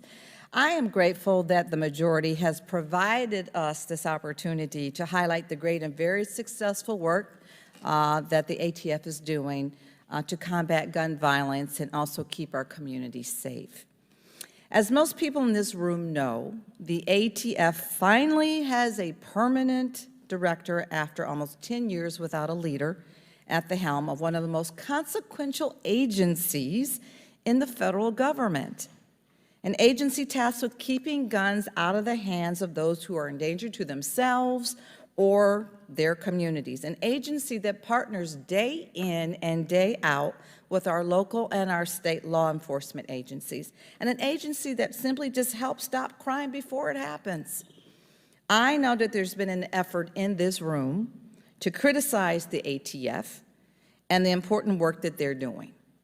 However, I think something that we can all agree upon is that we all want to save American lives. We all want to prevent violent crime, and we all want to keep our communities safe. And that is exactly the type of work that the ATF does day in and day out. And it's not just this side of the aisle that recognizes the importance of a supported ATF. When Director Dettelbach was nominated, the Federal Law Enforcement Officers Association, which represents over 26,000 law enforcement professionals, issued a letter of support, as did the International Association of Chiefs of Police, the world's largest organization for police leaders, and the Women in Federal Law Enforcement Foundation. The public, law enforcement groups, and survivors, such as myself, know the difference that a supported ATF can make in our fight against gun violence. My questions are for you, Mr. Wilcox. The ATF recently issued a comprehensive report on gun trafficking for the first time in 20 years. Can you please speak to the importance of regular gun trafficking reports in our fight against gun violence, and how lawmakers such as ourselves sitting in this room, or some of us sitting in this room, can utilize such reports in crafting legislation? Thank you for the question, Congresswoman, and your leadership. I think as the director said in the opening, information is power, and this second volume of the gun trafficking report provides real information about where we should be focusing our attention. It taught us that there's been a 1,000% increase in the recovery of ghost guns in the past 5 years, a 500% increase in the recovery of machine gun conversion devices, and that guns are moving from gun dealers to crime scenes faster than they ever have before. These are concrete intervention points where we could focus resources to address the proliferation of ghost guns, machine gun conversion devices like auto sears that slip into a handgun and can be printed for quarters on the dollar from computer code, and cracking down on the gun trafficking channels. ATF has taken that information and converted it to action by going after rogue gun dealers like the one who was selling dozens of guns to individuals who were engaged in unlicensed, unlawful gun sales, cracking down on trafficking rings that are moving hundreds of guns from one state to the next. And so these are really the clues. But it's not the end of the story. There's volume 3 and 4 still to come. And the hardworking, brave men and women at ATF are going to continue to accumulate data, produce it, and hopefully lead us to the data-driven results and solutions we know we need, like the Bipartisan Safer Communities Act. Well, thank you. Local and state law enforcement, they regularly work with the ATF in solving crimes and preventing them from happening again and again and again. Can you please describe the expertise and the resources that the ATF provides to our local and state police departments? There really is no better partner to local and state law enforcement than ATF. They provide needed technology to assess ballistics, to trace crime guns, identify crime trafficking patterns, and help solve investigations. Just recently, they helped bust a fentanyl trafficking ring that also involved a gun trafficking element. So ATF is out in the world, they're out in the community doing the work, providing a force multiplier for local law enforcement who's seeking to address violent crime, illegal guns, and to keep our community safe. Well, thank you so very much for that. And honestly, I'm so grateful that we do have a director at this time, because right now we do seem to be making some headway, making some common sense decisions and keeping Americans safe. Thank you so much, and I yield back. Thank you. Chair recognizes Mr. Clyde for 5 minutes. Thank you, Subcommittee Chairman Fallon and Subcommittee Chairman Biggs, for allowing me to You can just call us Chairman. That's fine. You don't have to be specific. Chairman works. But thank you for allowing me to participate in this joint hearing. As one of the few federal firearms licensees in Congress and a small business gun store owner for over 30 years, I've had a lot of experience working with ATF. Our unalienable right to keep and bear arms, this fundamental freedom, is certainly under attack by President Biden and the ATF. With the new frame and receiver rule, the pistol brace rule, and now the most recent attempt at universal background checks through President Biden's executive order. On January 13th, the ATF finalized its pistol brace rule, which unlawfully treats firearms with stabilizing braces as short-barreled National Firearms Act restricted weapons, effectively turning millions of law-abiding gun owners, including many disabled veterans, into criminals in just 120 days. Unelected anti-gun bureaucrats announced to law-abiding gun owners possessing these pistols with these attached braces that starting on January 31st, they have only 120 days to register, turn over, dismantle, or destroy their firearms. Failure to comply with this unconstitutional measure will result in up to 10 years in jail and a $250,000 fine. The ATF's abuse of rulemaking authority dangerously violates American Second Amendment rights, irresponsibly disregards Congress's sole legislative authority, and reveals yet another uninformed flip-flop decision by anti-gun bureaucrats at the ATF. Back in 2012, pistol braces were determined legal to use and shoulder. The decision was reversed 3 years later in 2015, claiming stabilizing braces were illegal to shoulder, turning pistol-braced firearms into unregistered short-barrel rifles. This changed again in 2017 when stabilizing braces were once more determined to be legal to shoulder. And now here we are in 2023 as the ATF is yet again vilifying pistol braces and turning their owners into criminals, and in the process, destroying the hard work of entrepreneurs and small business owners like Mr. Bosco.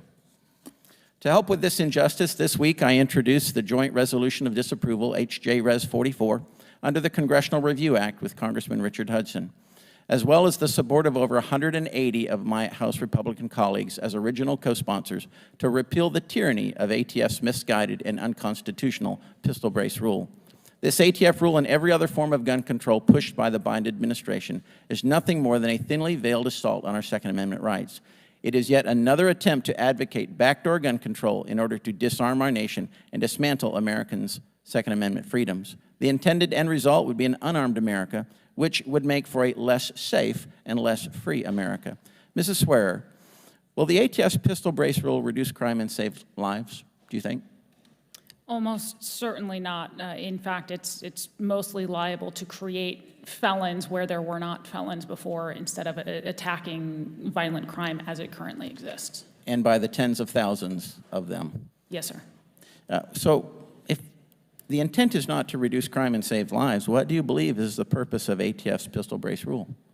I firmly believe that the intended purpose is simply to try to do something, if you will, about gun violence in the typical way of, well, look, we've done something, we've regulated more. The problem is the regulation is not directed at the violent criminals themselves. It's directed at millions of peaceable citizens who are not and never were the problem. Meanwhile, to the extent that it is regulating these devices for would-be violent criminals, well, congratulations. They have a plethora of other ways of either obtaining that same firearm, because if they're not prohibited and just spent on violence, they can pay the $200 tax and they still have the same firearm, so we haven't even cut down that option for them. Or they can turn around, as most of them do, and break other laws, obtain firearms off the street with pistol brace or no pistol brace, NFA or not NFA. And as most of them do, they're already not using these firearms. They're using non-NFA firearms. Right. It just is not directed remotely at any part of the problem.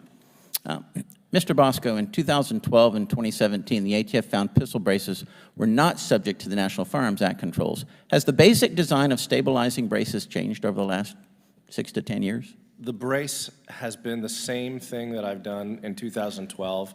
It is a piece of rubber that attaches to the back of the firearm with 2 flaps and a strap, and it allows you to fire the weapon more safely. It does nothing to change the lethality of the firearm. Okay, so why do you think ATF flip-flopped and then flip-flopped again on the decision process concerning the legality of the pistol brace accessory? Because the political winds at the ATF changed. That's simply it. They needed to do something, anything, and the one thing that I think a lot of people wanted to talk about was the brace issue. And they talked about it, and the process through which they're doing it is this promulgation of regulation. And now, after I don't know how much time, I mean another 2 weeks, 3 weeks, 2 months, 10 to 40 million Americans will be criminals. Gentleman's time is Thank you. expired. Thank you. Chair recognizes Ms. Holmes-Norton. Thank you, Mr. Chairman. This question is for Mr. Wilcox. Mr. Wilcox, we're still early in the 118th Congress, and we've already had numerous hearings on public health emergencies, specifically fentanyl. However, it is shocking that the first hearing on firearms held by this Congress does not address the fact that guns are the #1 cause of death for children in the United States. Now,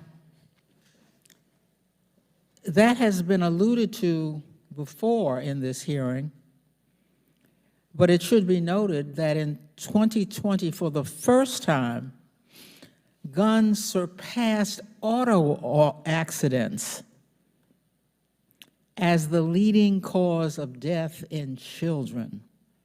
6,000 children were killed or injured by firearms just last year in 2022. Our Republican colleagues don't focus on gun deaths. Instead, they are worried that the ATF is taking steps to better regulate short-barreled rifles, which they have had the authority to do for nearly a century. But let's get back to public health. Mr. Wilcox, how did guns get to be the leading cause of death for children in the United States? Thank you for the question. I think it's because the other leading causes, automobiles, cancer, well, those are instances where we've innovated for safety. We've innovated for safety with laws, with regulations, with concrete industry action. The way we drive cars today is very different than how we drove it 10, 15, 20, 30 years ago. And we've seen children's death from automobiles decrease dramatically as children's death from firearms continue a slow but steady increase. And so we need that same kind of attention to law, regulatory change, and industry effort if we're going to keep our kids safe. Thank you, Mr. Wilcox. I do want to note for the record that North Dakota has a higher per capita murder rate than California. And there's a difference with cars because they are registered. I want that noted for the record. Mr. Wilcox, during the pandemic, we saw a surge in gun sales across the country. Mr. Wilcox, what effect did the surge on sales have in gun trafficking? So the surge in gun sales also came with an exacerbation of existing loopholes and a dramatic spike in the speed of gun trafficking.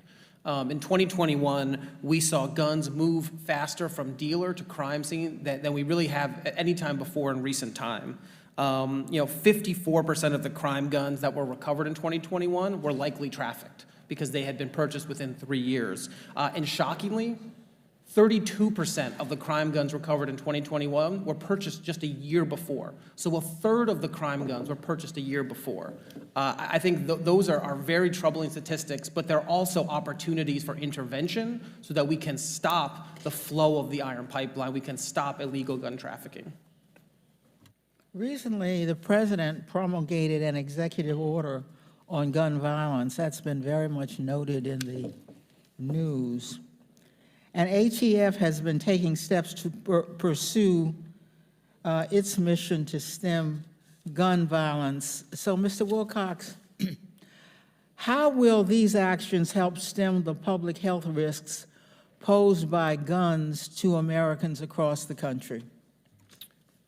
So I think that the president's most recent executive order is a home run for public safety. If I could touch on just one piece, it's to take a part of the Bipartisan Safer Communities Act and direct the Attorney General to issue a clarifying regulation that will get as close to universal background checks as possible. And through that, we'll be able to take a major bite out of the marketplaces that gun traffickers go to acquire guns, the gun show loophole, the online sales loophole. That's what the president's getting at, and that is the potential to have a big win for public safety, to keep our kids safe and keep our communities safe. Well, thank you very much. I yield back. Thank you. Chair recognizes Ms. Luna for 5 minutes. Good afternoon, everyone, and thank you for being here today. I just wanted to start out by saying that probably not just on this committee, but in the entire House of Representatives. I am the only member of Congress that has both survived an armed robbery, a home invasion, a gang shooting on my school campus, and I remember being a young girl and being brought to a cousin's funeral that had been murdered. She was shot. So when I hear people trying to turn this, which is a hearing on a stabilizing brace, into issues of gun violence and raising the topics and concerns of children and violence against children, I would like to remind people that in Washington, Chairman, if I could submit these to the record, in Washington, So moved. thank you, we are allowing for late-term abortion, and these babies were born alive. And my colleagues are not acknowledging that. So I just want to put that in perspective, that I don't believe that this is about protecting children. I believe that this is a political argument from people that have not gone through experiences and are seeking to use this platform to write legislation that's unconstitutional. So my following questions are for Ms. Sawyer. Do you believe that firearms and women that have firearms is apparently anti-woman? Yeah, so this has been something that's been raised several times in this hearing, this idea that guns don't protect women. Of course they do. And I personally take offense at having my natural right to self-defense mansplained to me by members of this body who come to work every day protected by armed men with guns, very much believing that those guns are keeping them safe. And I tend to agree with them that those guns are, in fact, a large component in keeping them safe. I would also point to the defensive gun use database that we run at Heritage. So many of those instances involve women who otherwise would have been at a physical and strength disadvantage, who were able to use essentially self-defense at a distance to take on and defend their rights in ways they otherwise would not have been able to. Thank you. My next question is for Mr. Bosco. Mr. Bosco, as I'm sure you may know, one of the leading causes of death in this country is obesity. Do you believe that we should place a ban on spoons? I don't think spoons should be regulated, but if they are regulated, it should be Congress that does it and not the FDA. Do you believe that somehow controlling someone's spoon access is going to prevent them from becoming obese? I don't believe that will make any difference, no. Well, I'm so glad you've clarified, because clearly in this instance, and actually, I'd like to follow up with one more question. For veterans that are disabled, would this law turn those veterans who have served their country, regardless of party affiliation, into criminals? So this law will place burdens on every American who owns them, and it won't allow people to own this product without following through the process. So will veterans not be able to use the product? They will have to register their firearms and go through a burdensome process of doing it. If a veteran is unaware that this has passed, would that turn that veteran into a criminal? Well, anyone who doesn't read the where you can find all the regulations is not going to know about it, and they will be subject to a 10-year felony offense. So, and I don't know how many people read promulgation of regulation on their spare time. I know that a lot of us do here, but I can certainly tell you that there's a lot of gun owners in the United States that don't know anything about this. What the ATF has done with this administration, with the weaponization of this agency to take something that is basically done to aid people that are disabled and then make this about protecting children from a majority of members who have never experienced gun violence and or seen the direct outcome of what happens when bad people obtain guns of which you will never be able to regulate, is not only an abuse of, I think, authority, but it's unconstitutional. I thank you for being here today, and Chairman, I yield my time. Thank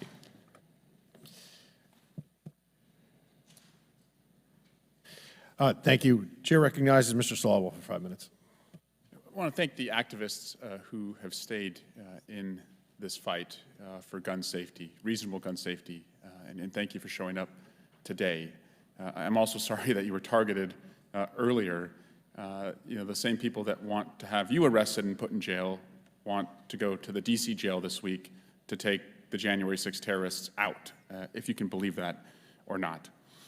Probably shouldn't be surprised that this hearing has deviated to include Hunter Biden's laptop. And for such a serious issue like this, I would encourage my colleagues to go through Hunter Biden's laptop on their own time. Whatever they want to see, in there. They should do that on their own time and not when we have such an important topic like gun safety. I also have to just say, though, as the son of a police officer and a brother to 2 police officers, I'm a little surprised, especially growing up in a Republican family, that my colleagues have abandoned the position I've long known them to hold, which is to defend and protect the police. And instead, they have brought here a witness who said, "Fuck the cops." And they have among their ranks a colleague who sells campaign merchandise that says, "Defund the FBI." And the title of this is ATF's assault on the Second Amendment. This is a law enforcement agency charged with protecting the community. And so what we are really coming to find is that this gang is not interested in backing the blue. They're entirely interested in backing the coup. They don't stand up for the officers who protected us at the Capitol that day, and certainly by bringing witnesses here today that say, "Fuck the cops," we know that that's exactly where they stand. Otherwise, they wouldn't have invited somebody like that.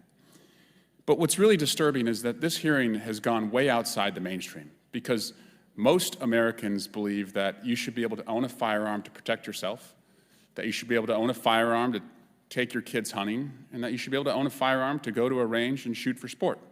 Most Americans agree with that. An organization called 97%, which only focuses on gun owners, has found that 78% of gun-owning Republicans want laws that restrict the ownership of a firearm if you've been committed of a violent crime. 70% of gun owners also want, according to 97%, red flag laws. Most of us live in the great big center where we think that we can protect our kids and protect the Second Amendment. What we're seeing here today is just chaos. They don't want solutions. They want chaos. They want to attack the people who are charged with protecting our community. And also, I always thought Republicans were, the self-proclaimed protector of free markets. But here, they seem to have a problem that a free market society that has banks would say, we don't want to bank with a certain individual. They had no problem when, in a free market, a baker said, I don't want to make a cake for a gay couple, never stood up for that guy, but they're here to stand up for someone where a bank said, we don't want to do business with this particular client. I do want to ask you, Mr. Wilcox, if you wanted to respond to Mr. Jordan when he said and suggested the ATF does not meet with gun manufacturers and sellers. Do you have a response to that? I think the ATF has an open door policy, both to the regulated industry and to interested members of the community. And I really do commend Director Dettelbach and the ATF for taking that approach to really take in all views. And I agree, they should do that. They should have open dialogue with manufacturers and sellers. Also, my colleague said earlier that, and suggested that Democrats do not have any lived experiences with firearms. And I know one person who ran for Congress because of a tragic lived experience with firearms. And if it's okay, I would yield my remaining time to Ms. McBath.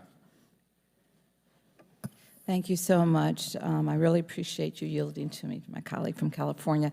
And I'd just like to say to my Republican colleague, to make a blanket accusation that others in this room have no relative experience with violence or gun violence other than you is definitely very premature.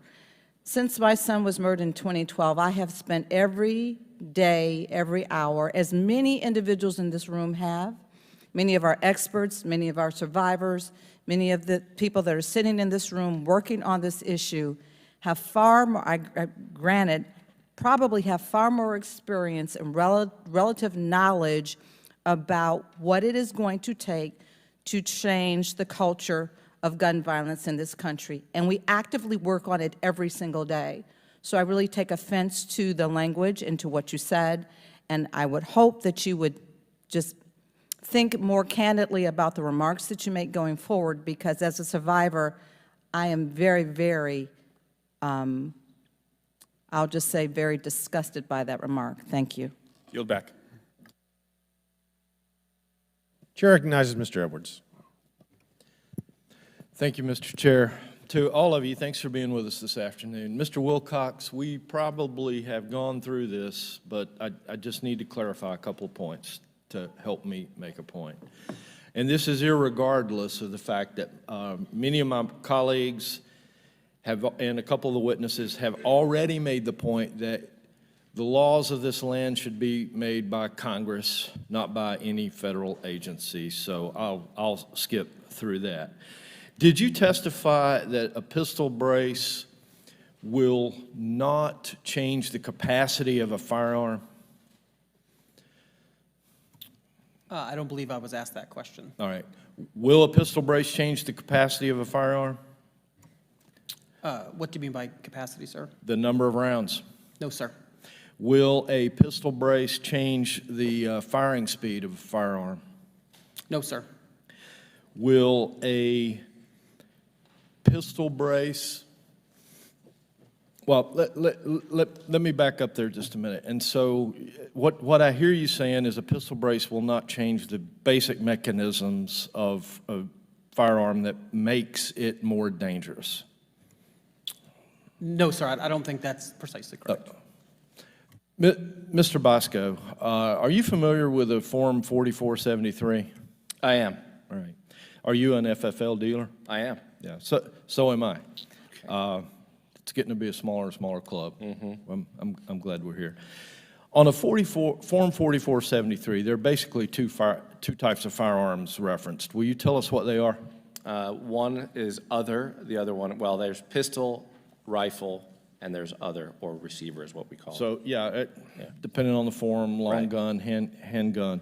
Which of those is typically more regulated by the states? Pistol. And so we saw a diagram that Mr. Fry had here a while ago of a long gun and then of a pistol that had been made into a long gun. Can you help me think through the rationale of why anyone would want to make a gun, or would want to prevent us from making a gun that looked like and behaved like one that was less regulated? Is there some logic there that you can see that I cannot?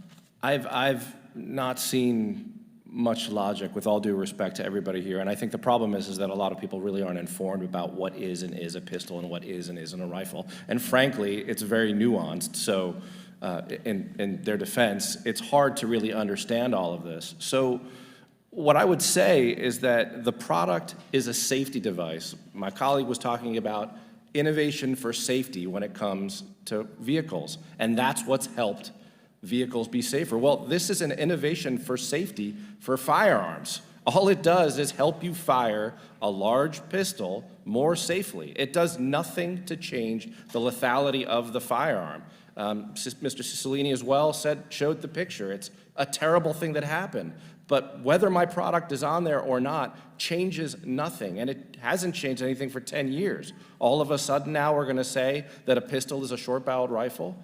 It's not the way things are done. If they want to make that change, they can make that change through Congress. ATF should not be able to make and say that a firearm all of a sudden is something else. It's not the way it should work. Thank you. And so what I heard here is that a pistol brace does not change the firing capacity of a short gun, and a pistol brace makes a short gun, into a long gun, which is even less regulated, and that seems to defy logic. Thank you very much. Mr. Chair, I'd like to yield the rest of my time to Ms. Luna.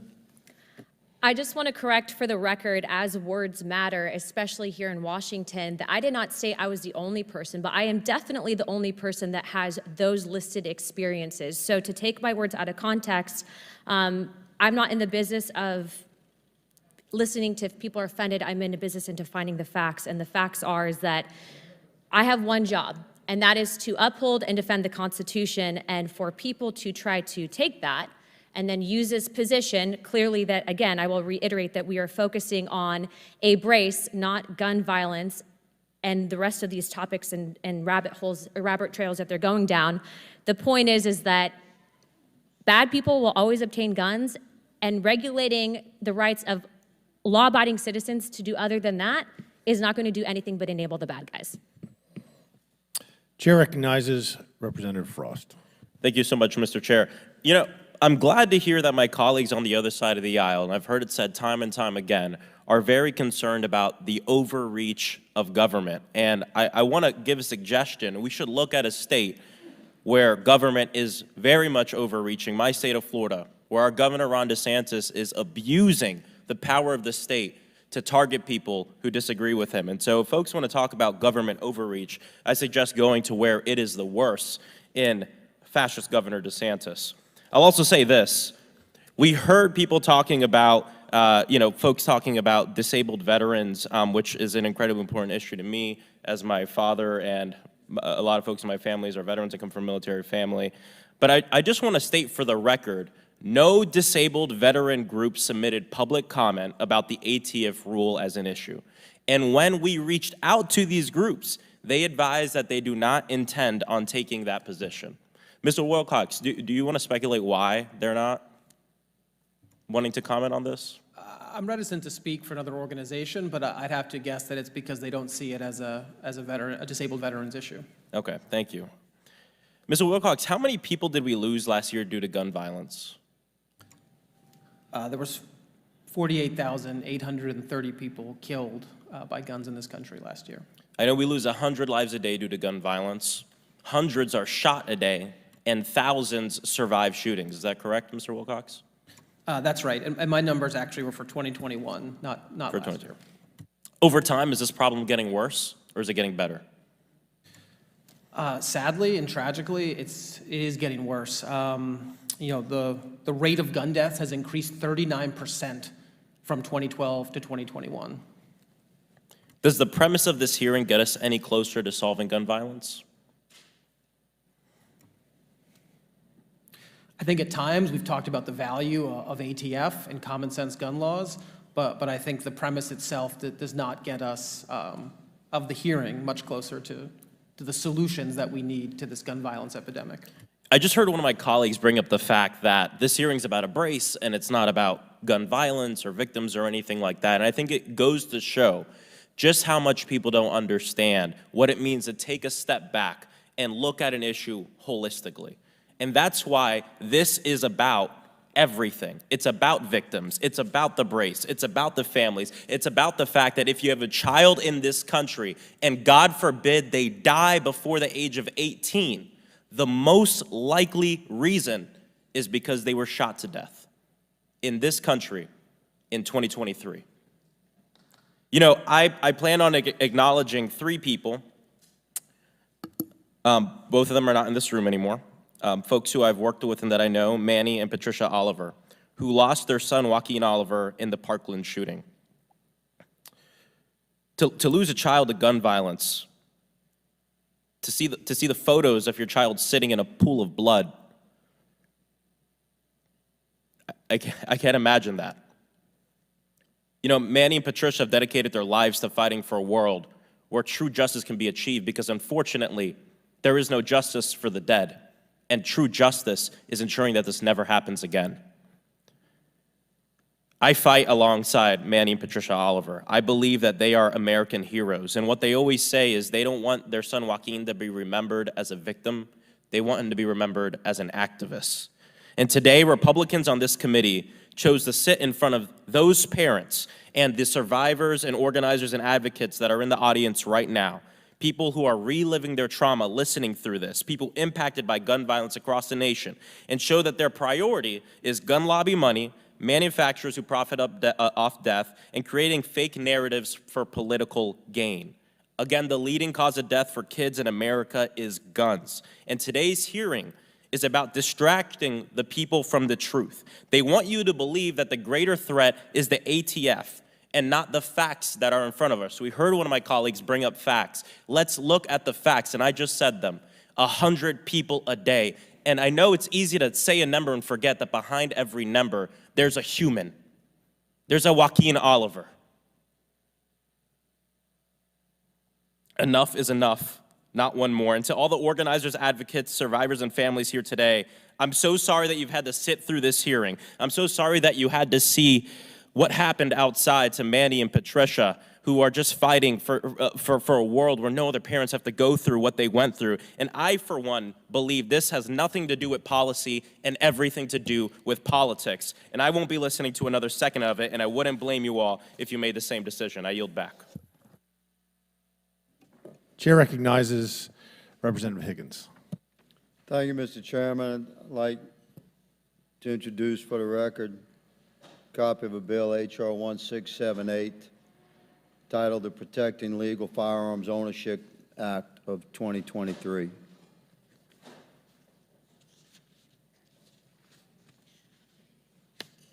This bill was given to staff prior to the committee, Mr. Chairman.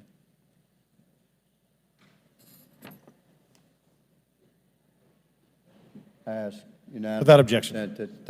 Thank you, Mr. Chairman. Mr. Chairman, evil is not born in the mechanisms of man, it's born in the heart of man. Been a lot of passionate discussion here today. Let's call it that. There's no such thing as gun violence, ladies and gentlemen. There's only human violence. It's intellectually unsound to assign an act of violence to a mechanism of man.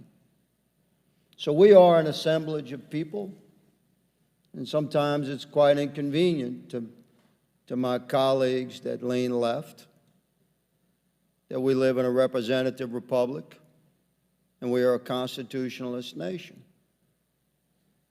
So the Constitution doesn't say a lot of things we wish it would, does say some things that others don't like, but it most certainly grants every free American the right to keep and bear arms. It says that right shall not be infringed. And we have a balance of power, Mr. Chairman, as the founders intended, between the executive branch, the legislative branch, and the judicial branch. And the executive branch is intended to have broad and sweeping authorities. And when you have an executive branch that abuses that authority, you don't change the authority, you change the executive. And that's what elections are for, and that's what we'll do. So in the meantime, we're responding to ATF oppression of our Second Amendment rights very calmly and judiciously, because we have that right as American citizens to uphold our right to keep and bear arms. That's what this legislation does. Biden administration, with the stroke of a pen through ATF rule, is forcing Americans into felony possession of illegal firearms with the stroke of that pen.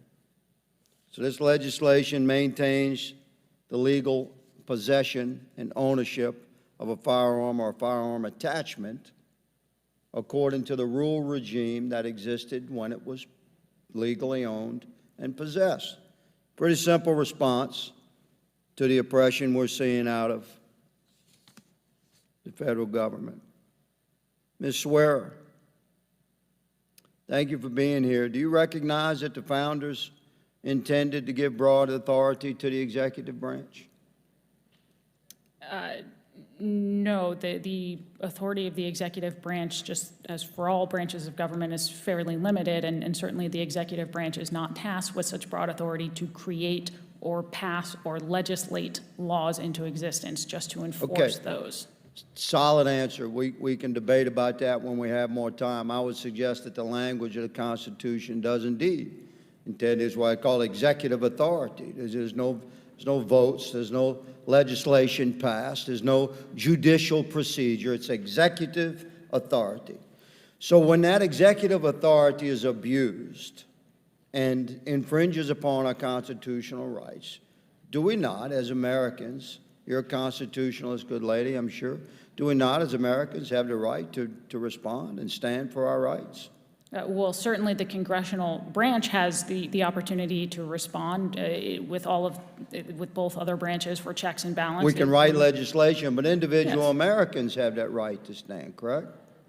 We certainly have the right to. What I'm getting at with this is that Americans were left out of this loop. They purchased a weapon legally. They went to their gun dealer, they gave their information, they had their background checked, they purchased their weapon, they brought it home, they've committed no crime, and yet they've been criminalized by the Biden ATF. And my colleagues across the aisle can deny that if they want to. But what I just stated is fact. Mr. Chairman, I thank you for allowing me to participate in today's joint committee hearing, and I yield. Thank you. Chair recognizes Ms. Dean, Mr. Dean, Mr. Dean, Ms. Dean, sorry. Ms. Dean. Ms. Dean. How Hi, do you how are do? Thank you, Mr. Chairman. I appreciate the recognition, and I'm glad to be here in this august room. I just think that the title of this subcommittee hearings is really way off base. Instead of ATF's assault on the Second Amendment, when is enough enough? I think this should be called Defund and Dissolve the ATF. And I would put in a subtitle of When is enough gun violence and slaughter enough in this country for us to do something about it? I'm a bit perplexed by the posture of this hearing as I've been observing it. You know, for the better part of 2 years, my colleagues on the other side of the aisle have made it a point to highlight the elevated rates of violent crime in this country, which we have suffered since 2020. They're not wrong to raise that issue. Analysis by the Brennan Center shows that the murder rate increased by roughly 30% and assaults increased by 10%. 75% of murders in 2020 were committed with a firearm. In the following year, 2021, nearly 49,000 Americans were killed by gun violence. Let's put that into perspective. Over the course of 20 years of war in both Afghanistan and Iraq, sadly, 7,000 U.S. service members were killed. In just 1 year, we lost 7 times that number of American civilians to gun violence. It is the ATF's job to help us address this uniquely American disaster. ATF is the federal law enforcement agency tasked with ensuring gun sellers and manufacturers that they are following the law. And it is the agency tasked with investigating and preventing firearms trafficking. And it is the agency's responsibility for tracing firearms found at crime scenes. The ATF's job essentially is saving lives from gun violence. And yet, some of my Republican colleagues have introduced legislation to abolish or defund, doing both, this critical agency. I am dumbfounded. No one who is serious about stemming the scourge of violent crime would make such an appeal. Mr. Wilcox, if you would you, let's take a look at a couple things. We had the ATF in front of a caucus, and the director of the ATF told us that they are struggling because they are severely underfunded and therefore cannot efficiently do their job to protect American lives. Could you speak to that part of ATF's burden?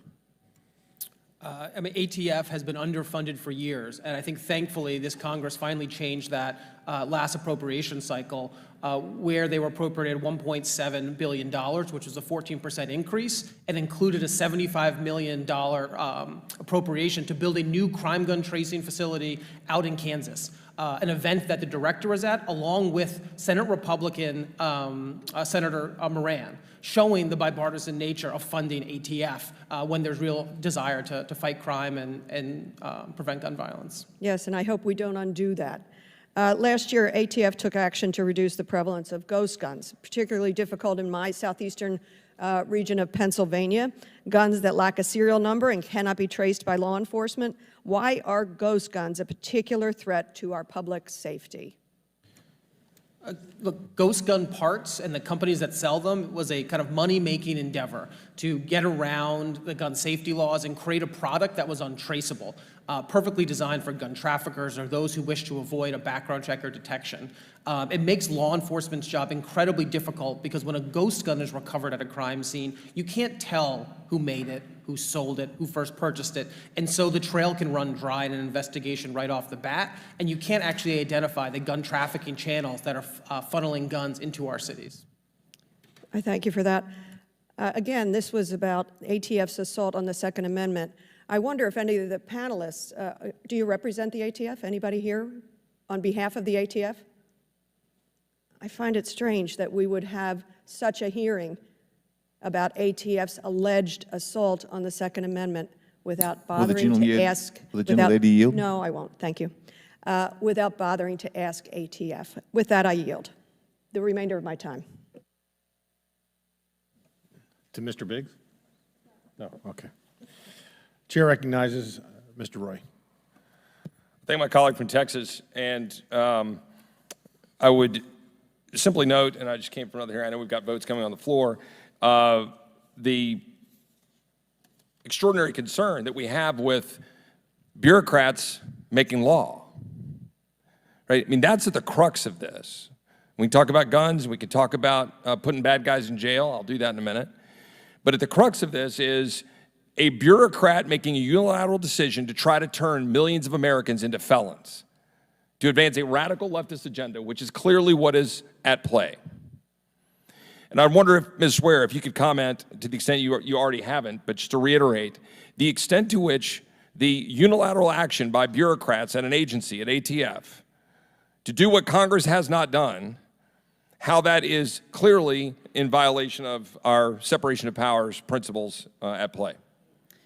So our Constitution, as you mentioned, is set up with separated powers. You have the executive branch whose job is to enforce the law, and you have Congress who passes laws because Congress is held accountable to the people.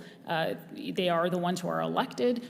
No official at the ATF is, or any other agency, is elected and held accountable through the democratic process. And you believe the ATF has abused its rulemaking authority here? Yes, and it has done so in a way that infringes on rights without the American people having a process by which to recall those appointees. And so therefore, is it your position that the rulemaking in question is in fact unconstitutional and unlawful? Yes, in several capacities. And therefore, though it being applied to American citizens would be unlawful and unconstitutional, and therefore Congress, in its duty in separation of powers, has an obligation to check that overrun executive branch. Would the gentlelady agree? I would, yes. Well, I appreciate that. And, I would note, I heard one of my Democratic colleagues earlier, complaining that if we were to go after individuals who are violent criminals, that somehow that would put more people in prison. Yes, that is in fact the goal and the objective of that effort, is if people are violating the law and they are violent and they are a danger to society, then yes, I want them to be in prison. And as a former federal prosecutor who prosecuted bad guys with guns under Project Safe Neighborhoods, a bipartisan effort to try to target criminals who are using guns to carry out violent acts and crime against the American people, yes, I put bad guys in jail. And I'm glad. I'm glad. I hope we can put more bad guys in jail. But I don't want to put law-abiding citizens in jail who are exercising their Second Amendment rights and being able to defend themselves in their communities. And yet, that's what we're having an executive branch bureaucrat unilaterally decide to do. This should send shivers down the spine of all members of Article 2. And look, I don't view this through the lens of it being a Democratic administration. I didn't like it when the Trump administration was doing stuff like this. Whether it was the bump stock ban, I didn't like that either. But my colleagues on the other side of the aisle no doubt loved that because they loved the policy outcome. I thought that was bad. I thought it was bad that you go down the road of using executive power with respect to building a wall, which I support. I do support building a wall, but I don't support unending use of emergency powers to carry out that kind of executive action, and I introduced legislation in the previous administration to address that. Because I think we should actually, on a bipartisan basis, try to stand up against the overreach of the executive branch. And in fact, it is our duty in Congress to do so, irrespective of which party is holding power in the executive branch. I would only ask one last question to Mr. Bosco. When you were involved with the creation and development of the stabilizing brace, in your wildest dreams, did you think a bureaucrat would try to say that you didn't have a Second Amendment right to be able to use that? And could you please extol and accentuate the benefits of the brace? I never would have thought that ATF would unilaterally make a decision through the bureaucratic process to ban my product. Again, and as I said before, that's up to you guys. That's not up to a bureaucratic agency. The product was designed again, as a safety product, an orthotic device. It changes nothing on the firearm. I have no disagreement with ATF's ability to do their job of putting criminals in prison, but I don't think anybody on this side should agree to give the ATF the authority to unilaterally make a product illegal and circumvent the legislative process. That's the only reason I'm here to talk about with you guys, is to say that. I don't want ATF to do that. If you want to do that, then you do that. But don't let an executive agency circumvent your power, your authority. Without a yield back, thank you, Chairman.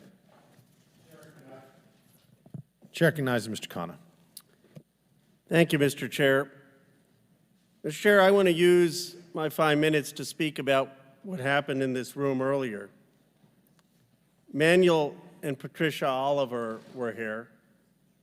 They lost their son to gun violence. As a parent, anyone knows that that is the most painful thing that can happen to a human being. Now, I'm not going to say that their disruption shouldn't have been handled, but we need to, in this country, have some empathy. We need to have some understanding for people who've lost their child. I felt the same way, by the way, about the woman who testified here and lost 2 of her children to fentanyl.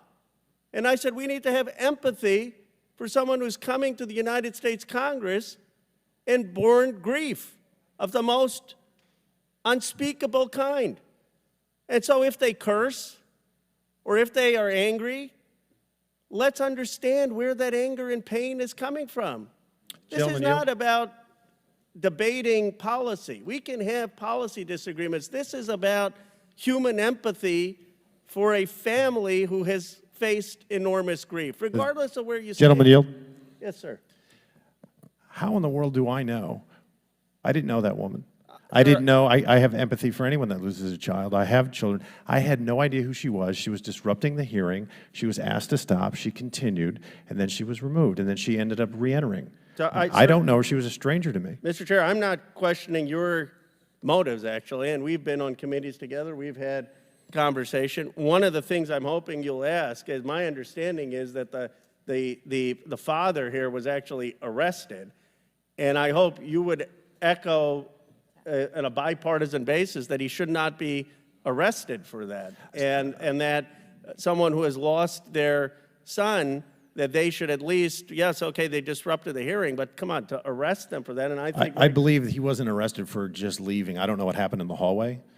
He might have been resisting. I don't know. I can't speak to that. Well, they weren't arrested. We did not request their arrest. We just requested their removal. Well, I think... What happened in the hallway, I can't speak to. You know, I think what would be helpful, Mr. Chairman, and I know Chairman Gallagher did this in protests in the China Committee, is if you would consider making a statement that given their grief and given what they've been through, that they should not be arrested. I mean, we can look at the circumstances. I can't imagine they did something that was not simply based on human emotion for losing their child. And I guess this is my broader point, Mr. Chairman, is this. Obviously, we're divided in this room about what the gun policy should be. You know, all the Democrats believe we need more regulations. The Republicans are saying, no, we don't need those regulations. And this is divided. The country is divided. And I acknowledge that division. And I'm not saying, okay, one side has the full monopoly on the truth. We're a divided nation on issue after issue. But there has got to be some sense, even as divided as we are, of human civility, of coming together as Americans, of recognizing tragedy, of recognizing loss, of recognizing pain. You know, the way this committee came together, frankly, when the ranking member, Raskin, had issues, and the committee came together. Can't we come together as people in a human way of tragedy, regardless of our view on guns? That's all I'm asking from this committee and from you, Mr. Chair, and to acknowledge that people who are here, many of them have suffered unbearable loss. And even if you believe, even if you're a gun rights, total Second Amendment believer, I know people understand the pain, and they probably understand why those individuals want stronger gun laws, even if they disagree with that. let's acknowledge that pain. Let's respect that pain. Let's respect the anger and anxiety out there, and let's do that in a bipartisan Will way. the gentleman yield? Will the gentleman yield for a second? Thanks, Mr. Khan, and I do appreciate that because we've worked together on a lot of things. We have a lot of agreement, a lot of issues, and I'll speak for myself. I do have empathy for people who have had an unspeakable loss. I don't think either one of us knew who either of those people were, but I will tell you that the gentleman has a history of disrupting and being arrested. He was arrested at President Biden's event for the same conduct. And I don't know why he was arrested ultimately, Mr. Khanna, but I mean, we can empathize, but we also have to understand that does not give license to pursue that type of conduct. And I yield back to you, Mr. Khanna. Gentleman's time has expired. Chair recognizes Mr. Longworthy. Well, thank you very much, Mr. Chairman, and I'd like to thank all of our witnesses for being here today to discuss the crucial need to uphold the Second Amendment. And I know our witnesses today and many of my colleagues will agree that the right to bear arms is one that we must do everything in our power to uphold and defend for the American people that elected us. Now, Mr. Larosiere, are you at all familiar with the ATF's Form 4473, the firearms transaction record? Yes, sir. Can you explain the evolution of this document? So this began in the Gun Control Act, right, which is what established federal firearms licensees to begin with. And originally this document, you'd effectively just attest that you were non-prohibited. Of course, over time, what makes an individual prohibited has expanded rapidly. But for right now, I guess your question is what do you include on the document? So personal identifying information, name, address, a proof of a piece of ID, and then the firearms that are to be transferred. Okay. I believe it started off as a one-page document. It's now a 7-page document, and I will say that even when I tried to download it, it took a very long time. The ATF has made it very hard to acquire the document, and you need certain system requirements, and then you have to go through several hoops just to download it, and I hear a lot of feedback from our constituents on that. Can you speak to the language in the document? I can mostly from memory, yes. Okay. Constituents in my district have said that it's become so complex that it's deterring people from obtaining and purchasing weapons. So the instructions are certainly very obtuse, right? There are yes and no questions on the front. They ask for identifying information. They ask for identification on the firearm. Then there's a whole additional box whether or not you picked it up on the day of purchase. So it can be quite complicated, especially in jurisdictions where you have a mandatory waiting period. Okay.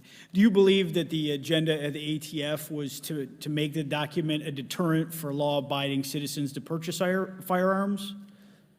I believe that the Gun Control Act was pretty facially a deterrent to the interstate transfers in arms. Okay. Now I want to move on and talk about pistol braces. Mr. Bosco, we have all heard the story about why you created the pistol brace. In innovation like yours is what makes this country exceptional, and we applaud it. Why would the ATF impose rules against your pistol brace?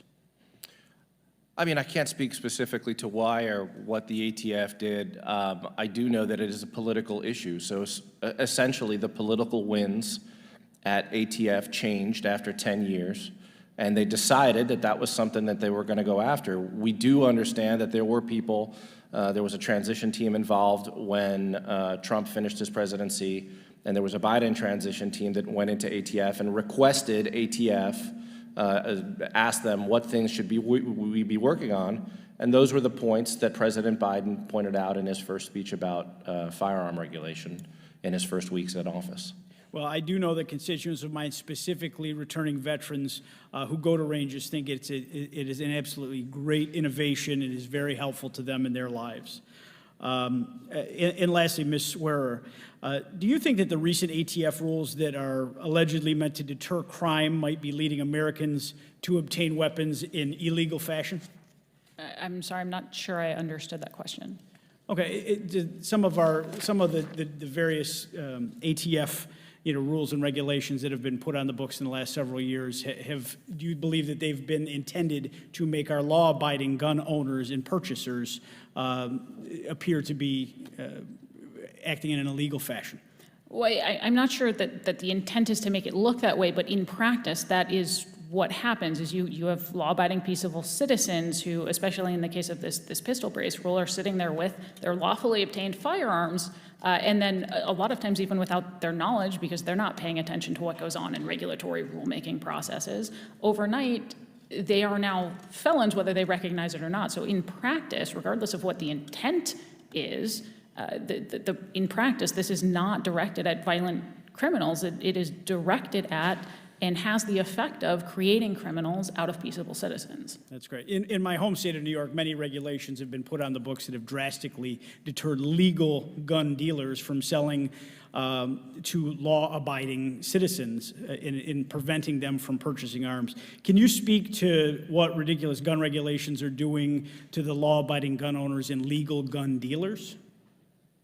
Again, I would say, I know that time is essentially expired, sure, but to summarize, it has that same effect, regardless of what the intent is. In practice, the biggest impact that it has is to create criminals where there were not criminals previously. It's not directed at violence or violent crime. Thank you very much. I yield back, Mr. Chairman. Thank you. All right, we're going to recess and reconvene immediately after votes, so I'd say about 10 minutes after votes, and we are now in recess.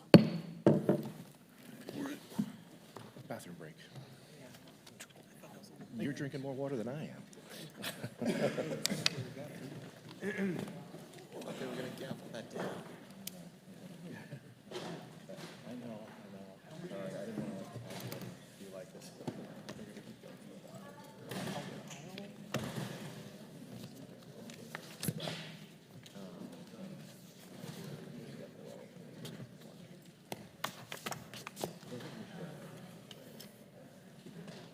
Makes sense.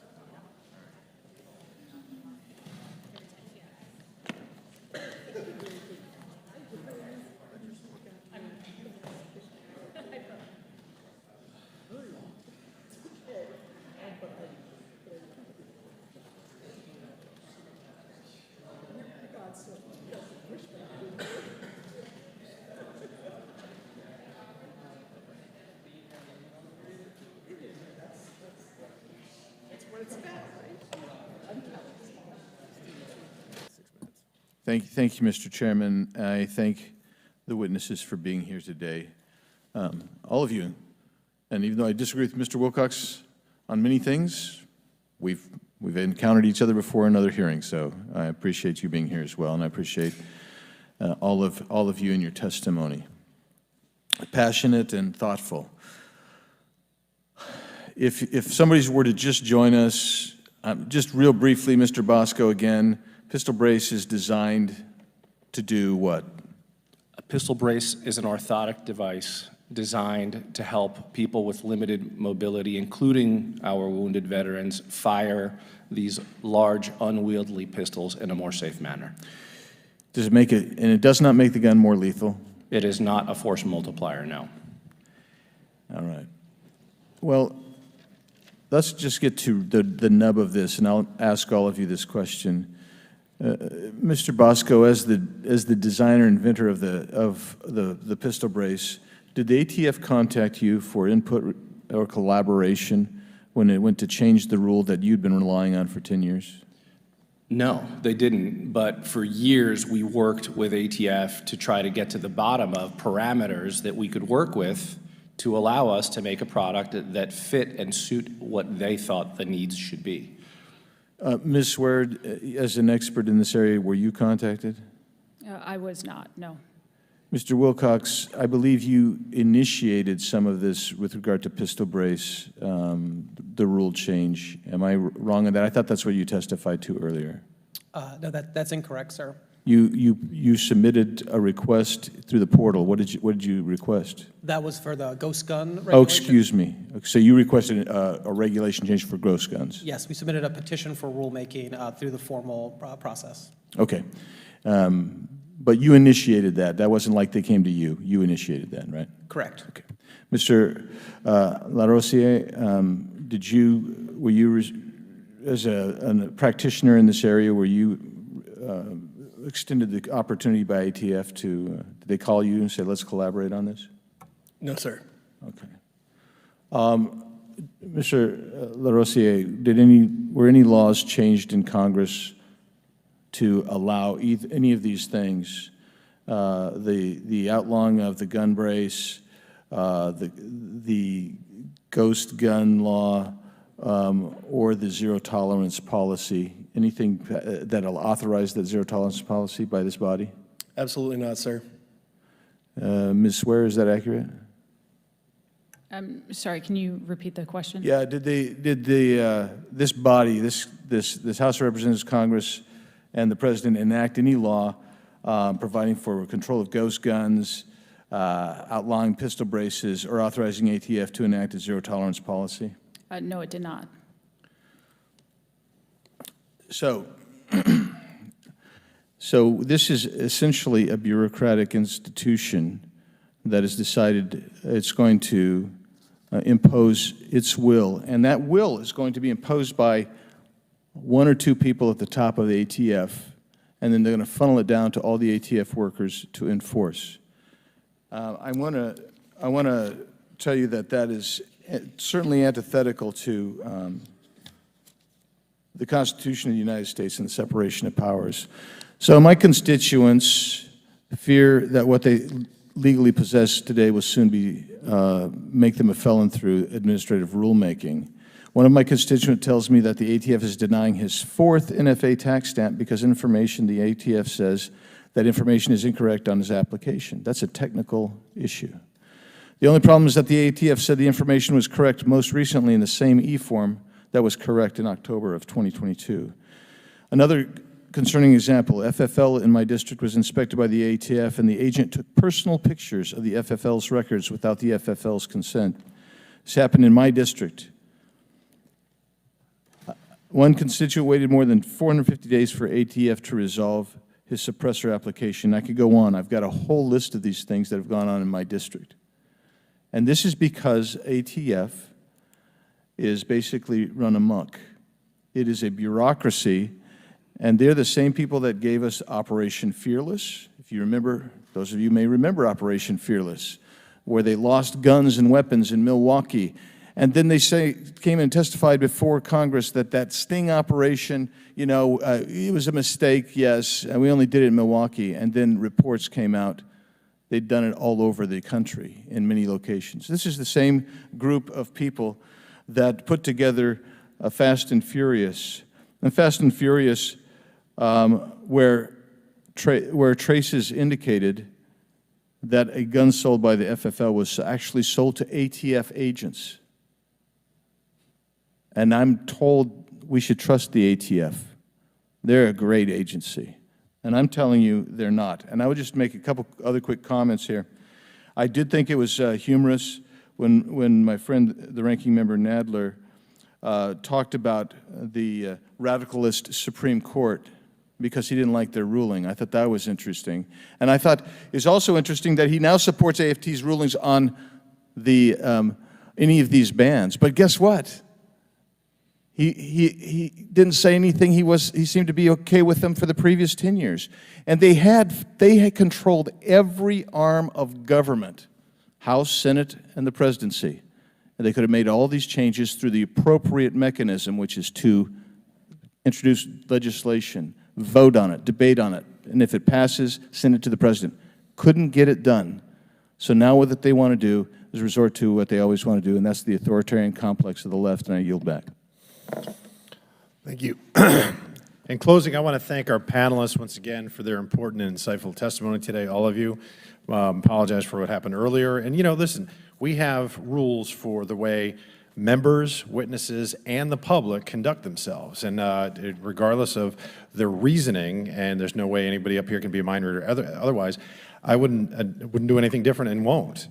We have to have decorum, we have to have civility, we have to be above, and you know what, that's what makes our country special, the fact that we do have a right to redress and freedom of speech, but we can't do it in that manner. There are some constraints and guidelines. So with that, and without objection, all members will have 5 legislative days with which to submit materials and to submit additional written questions for the witnesses, which will be forwarded to the witnesses for their response. If there is no further business, without objection, the subcommittee stands adjourned.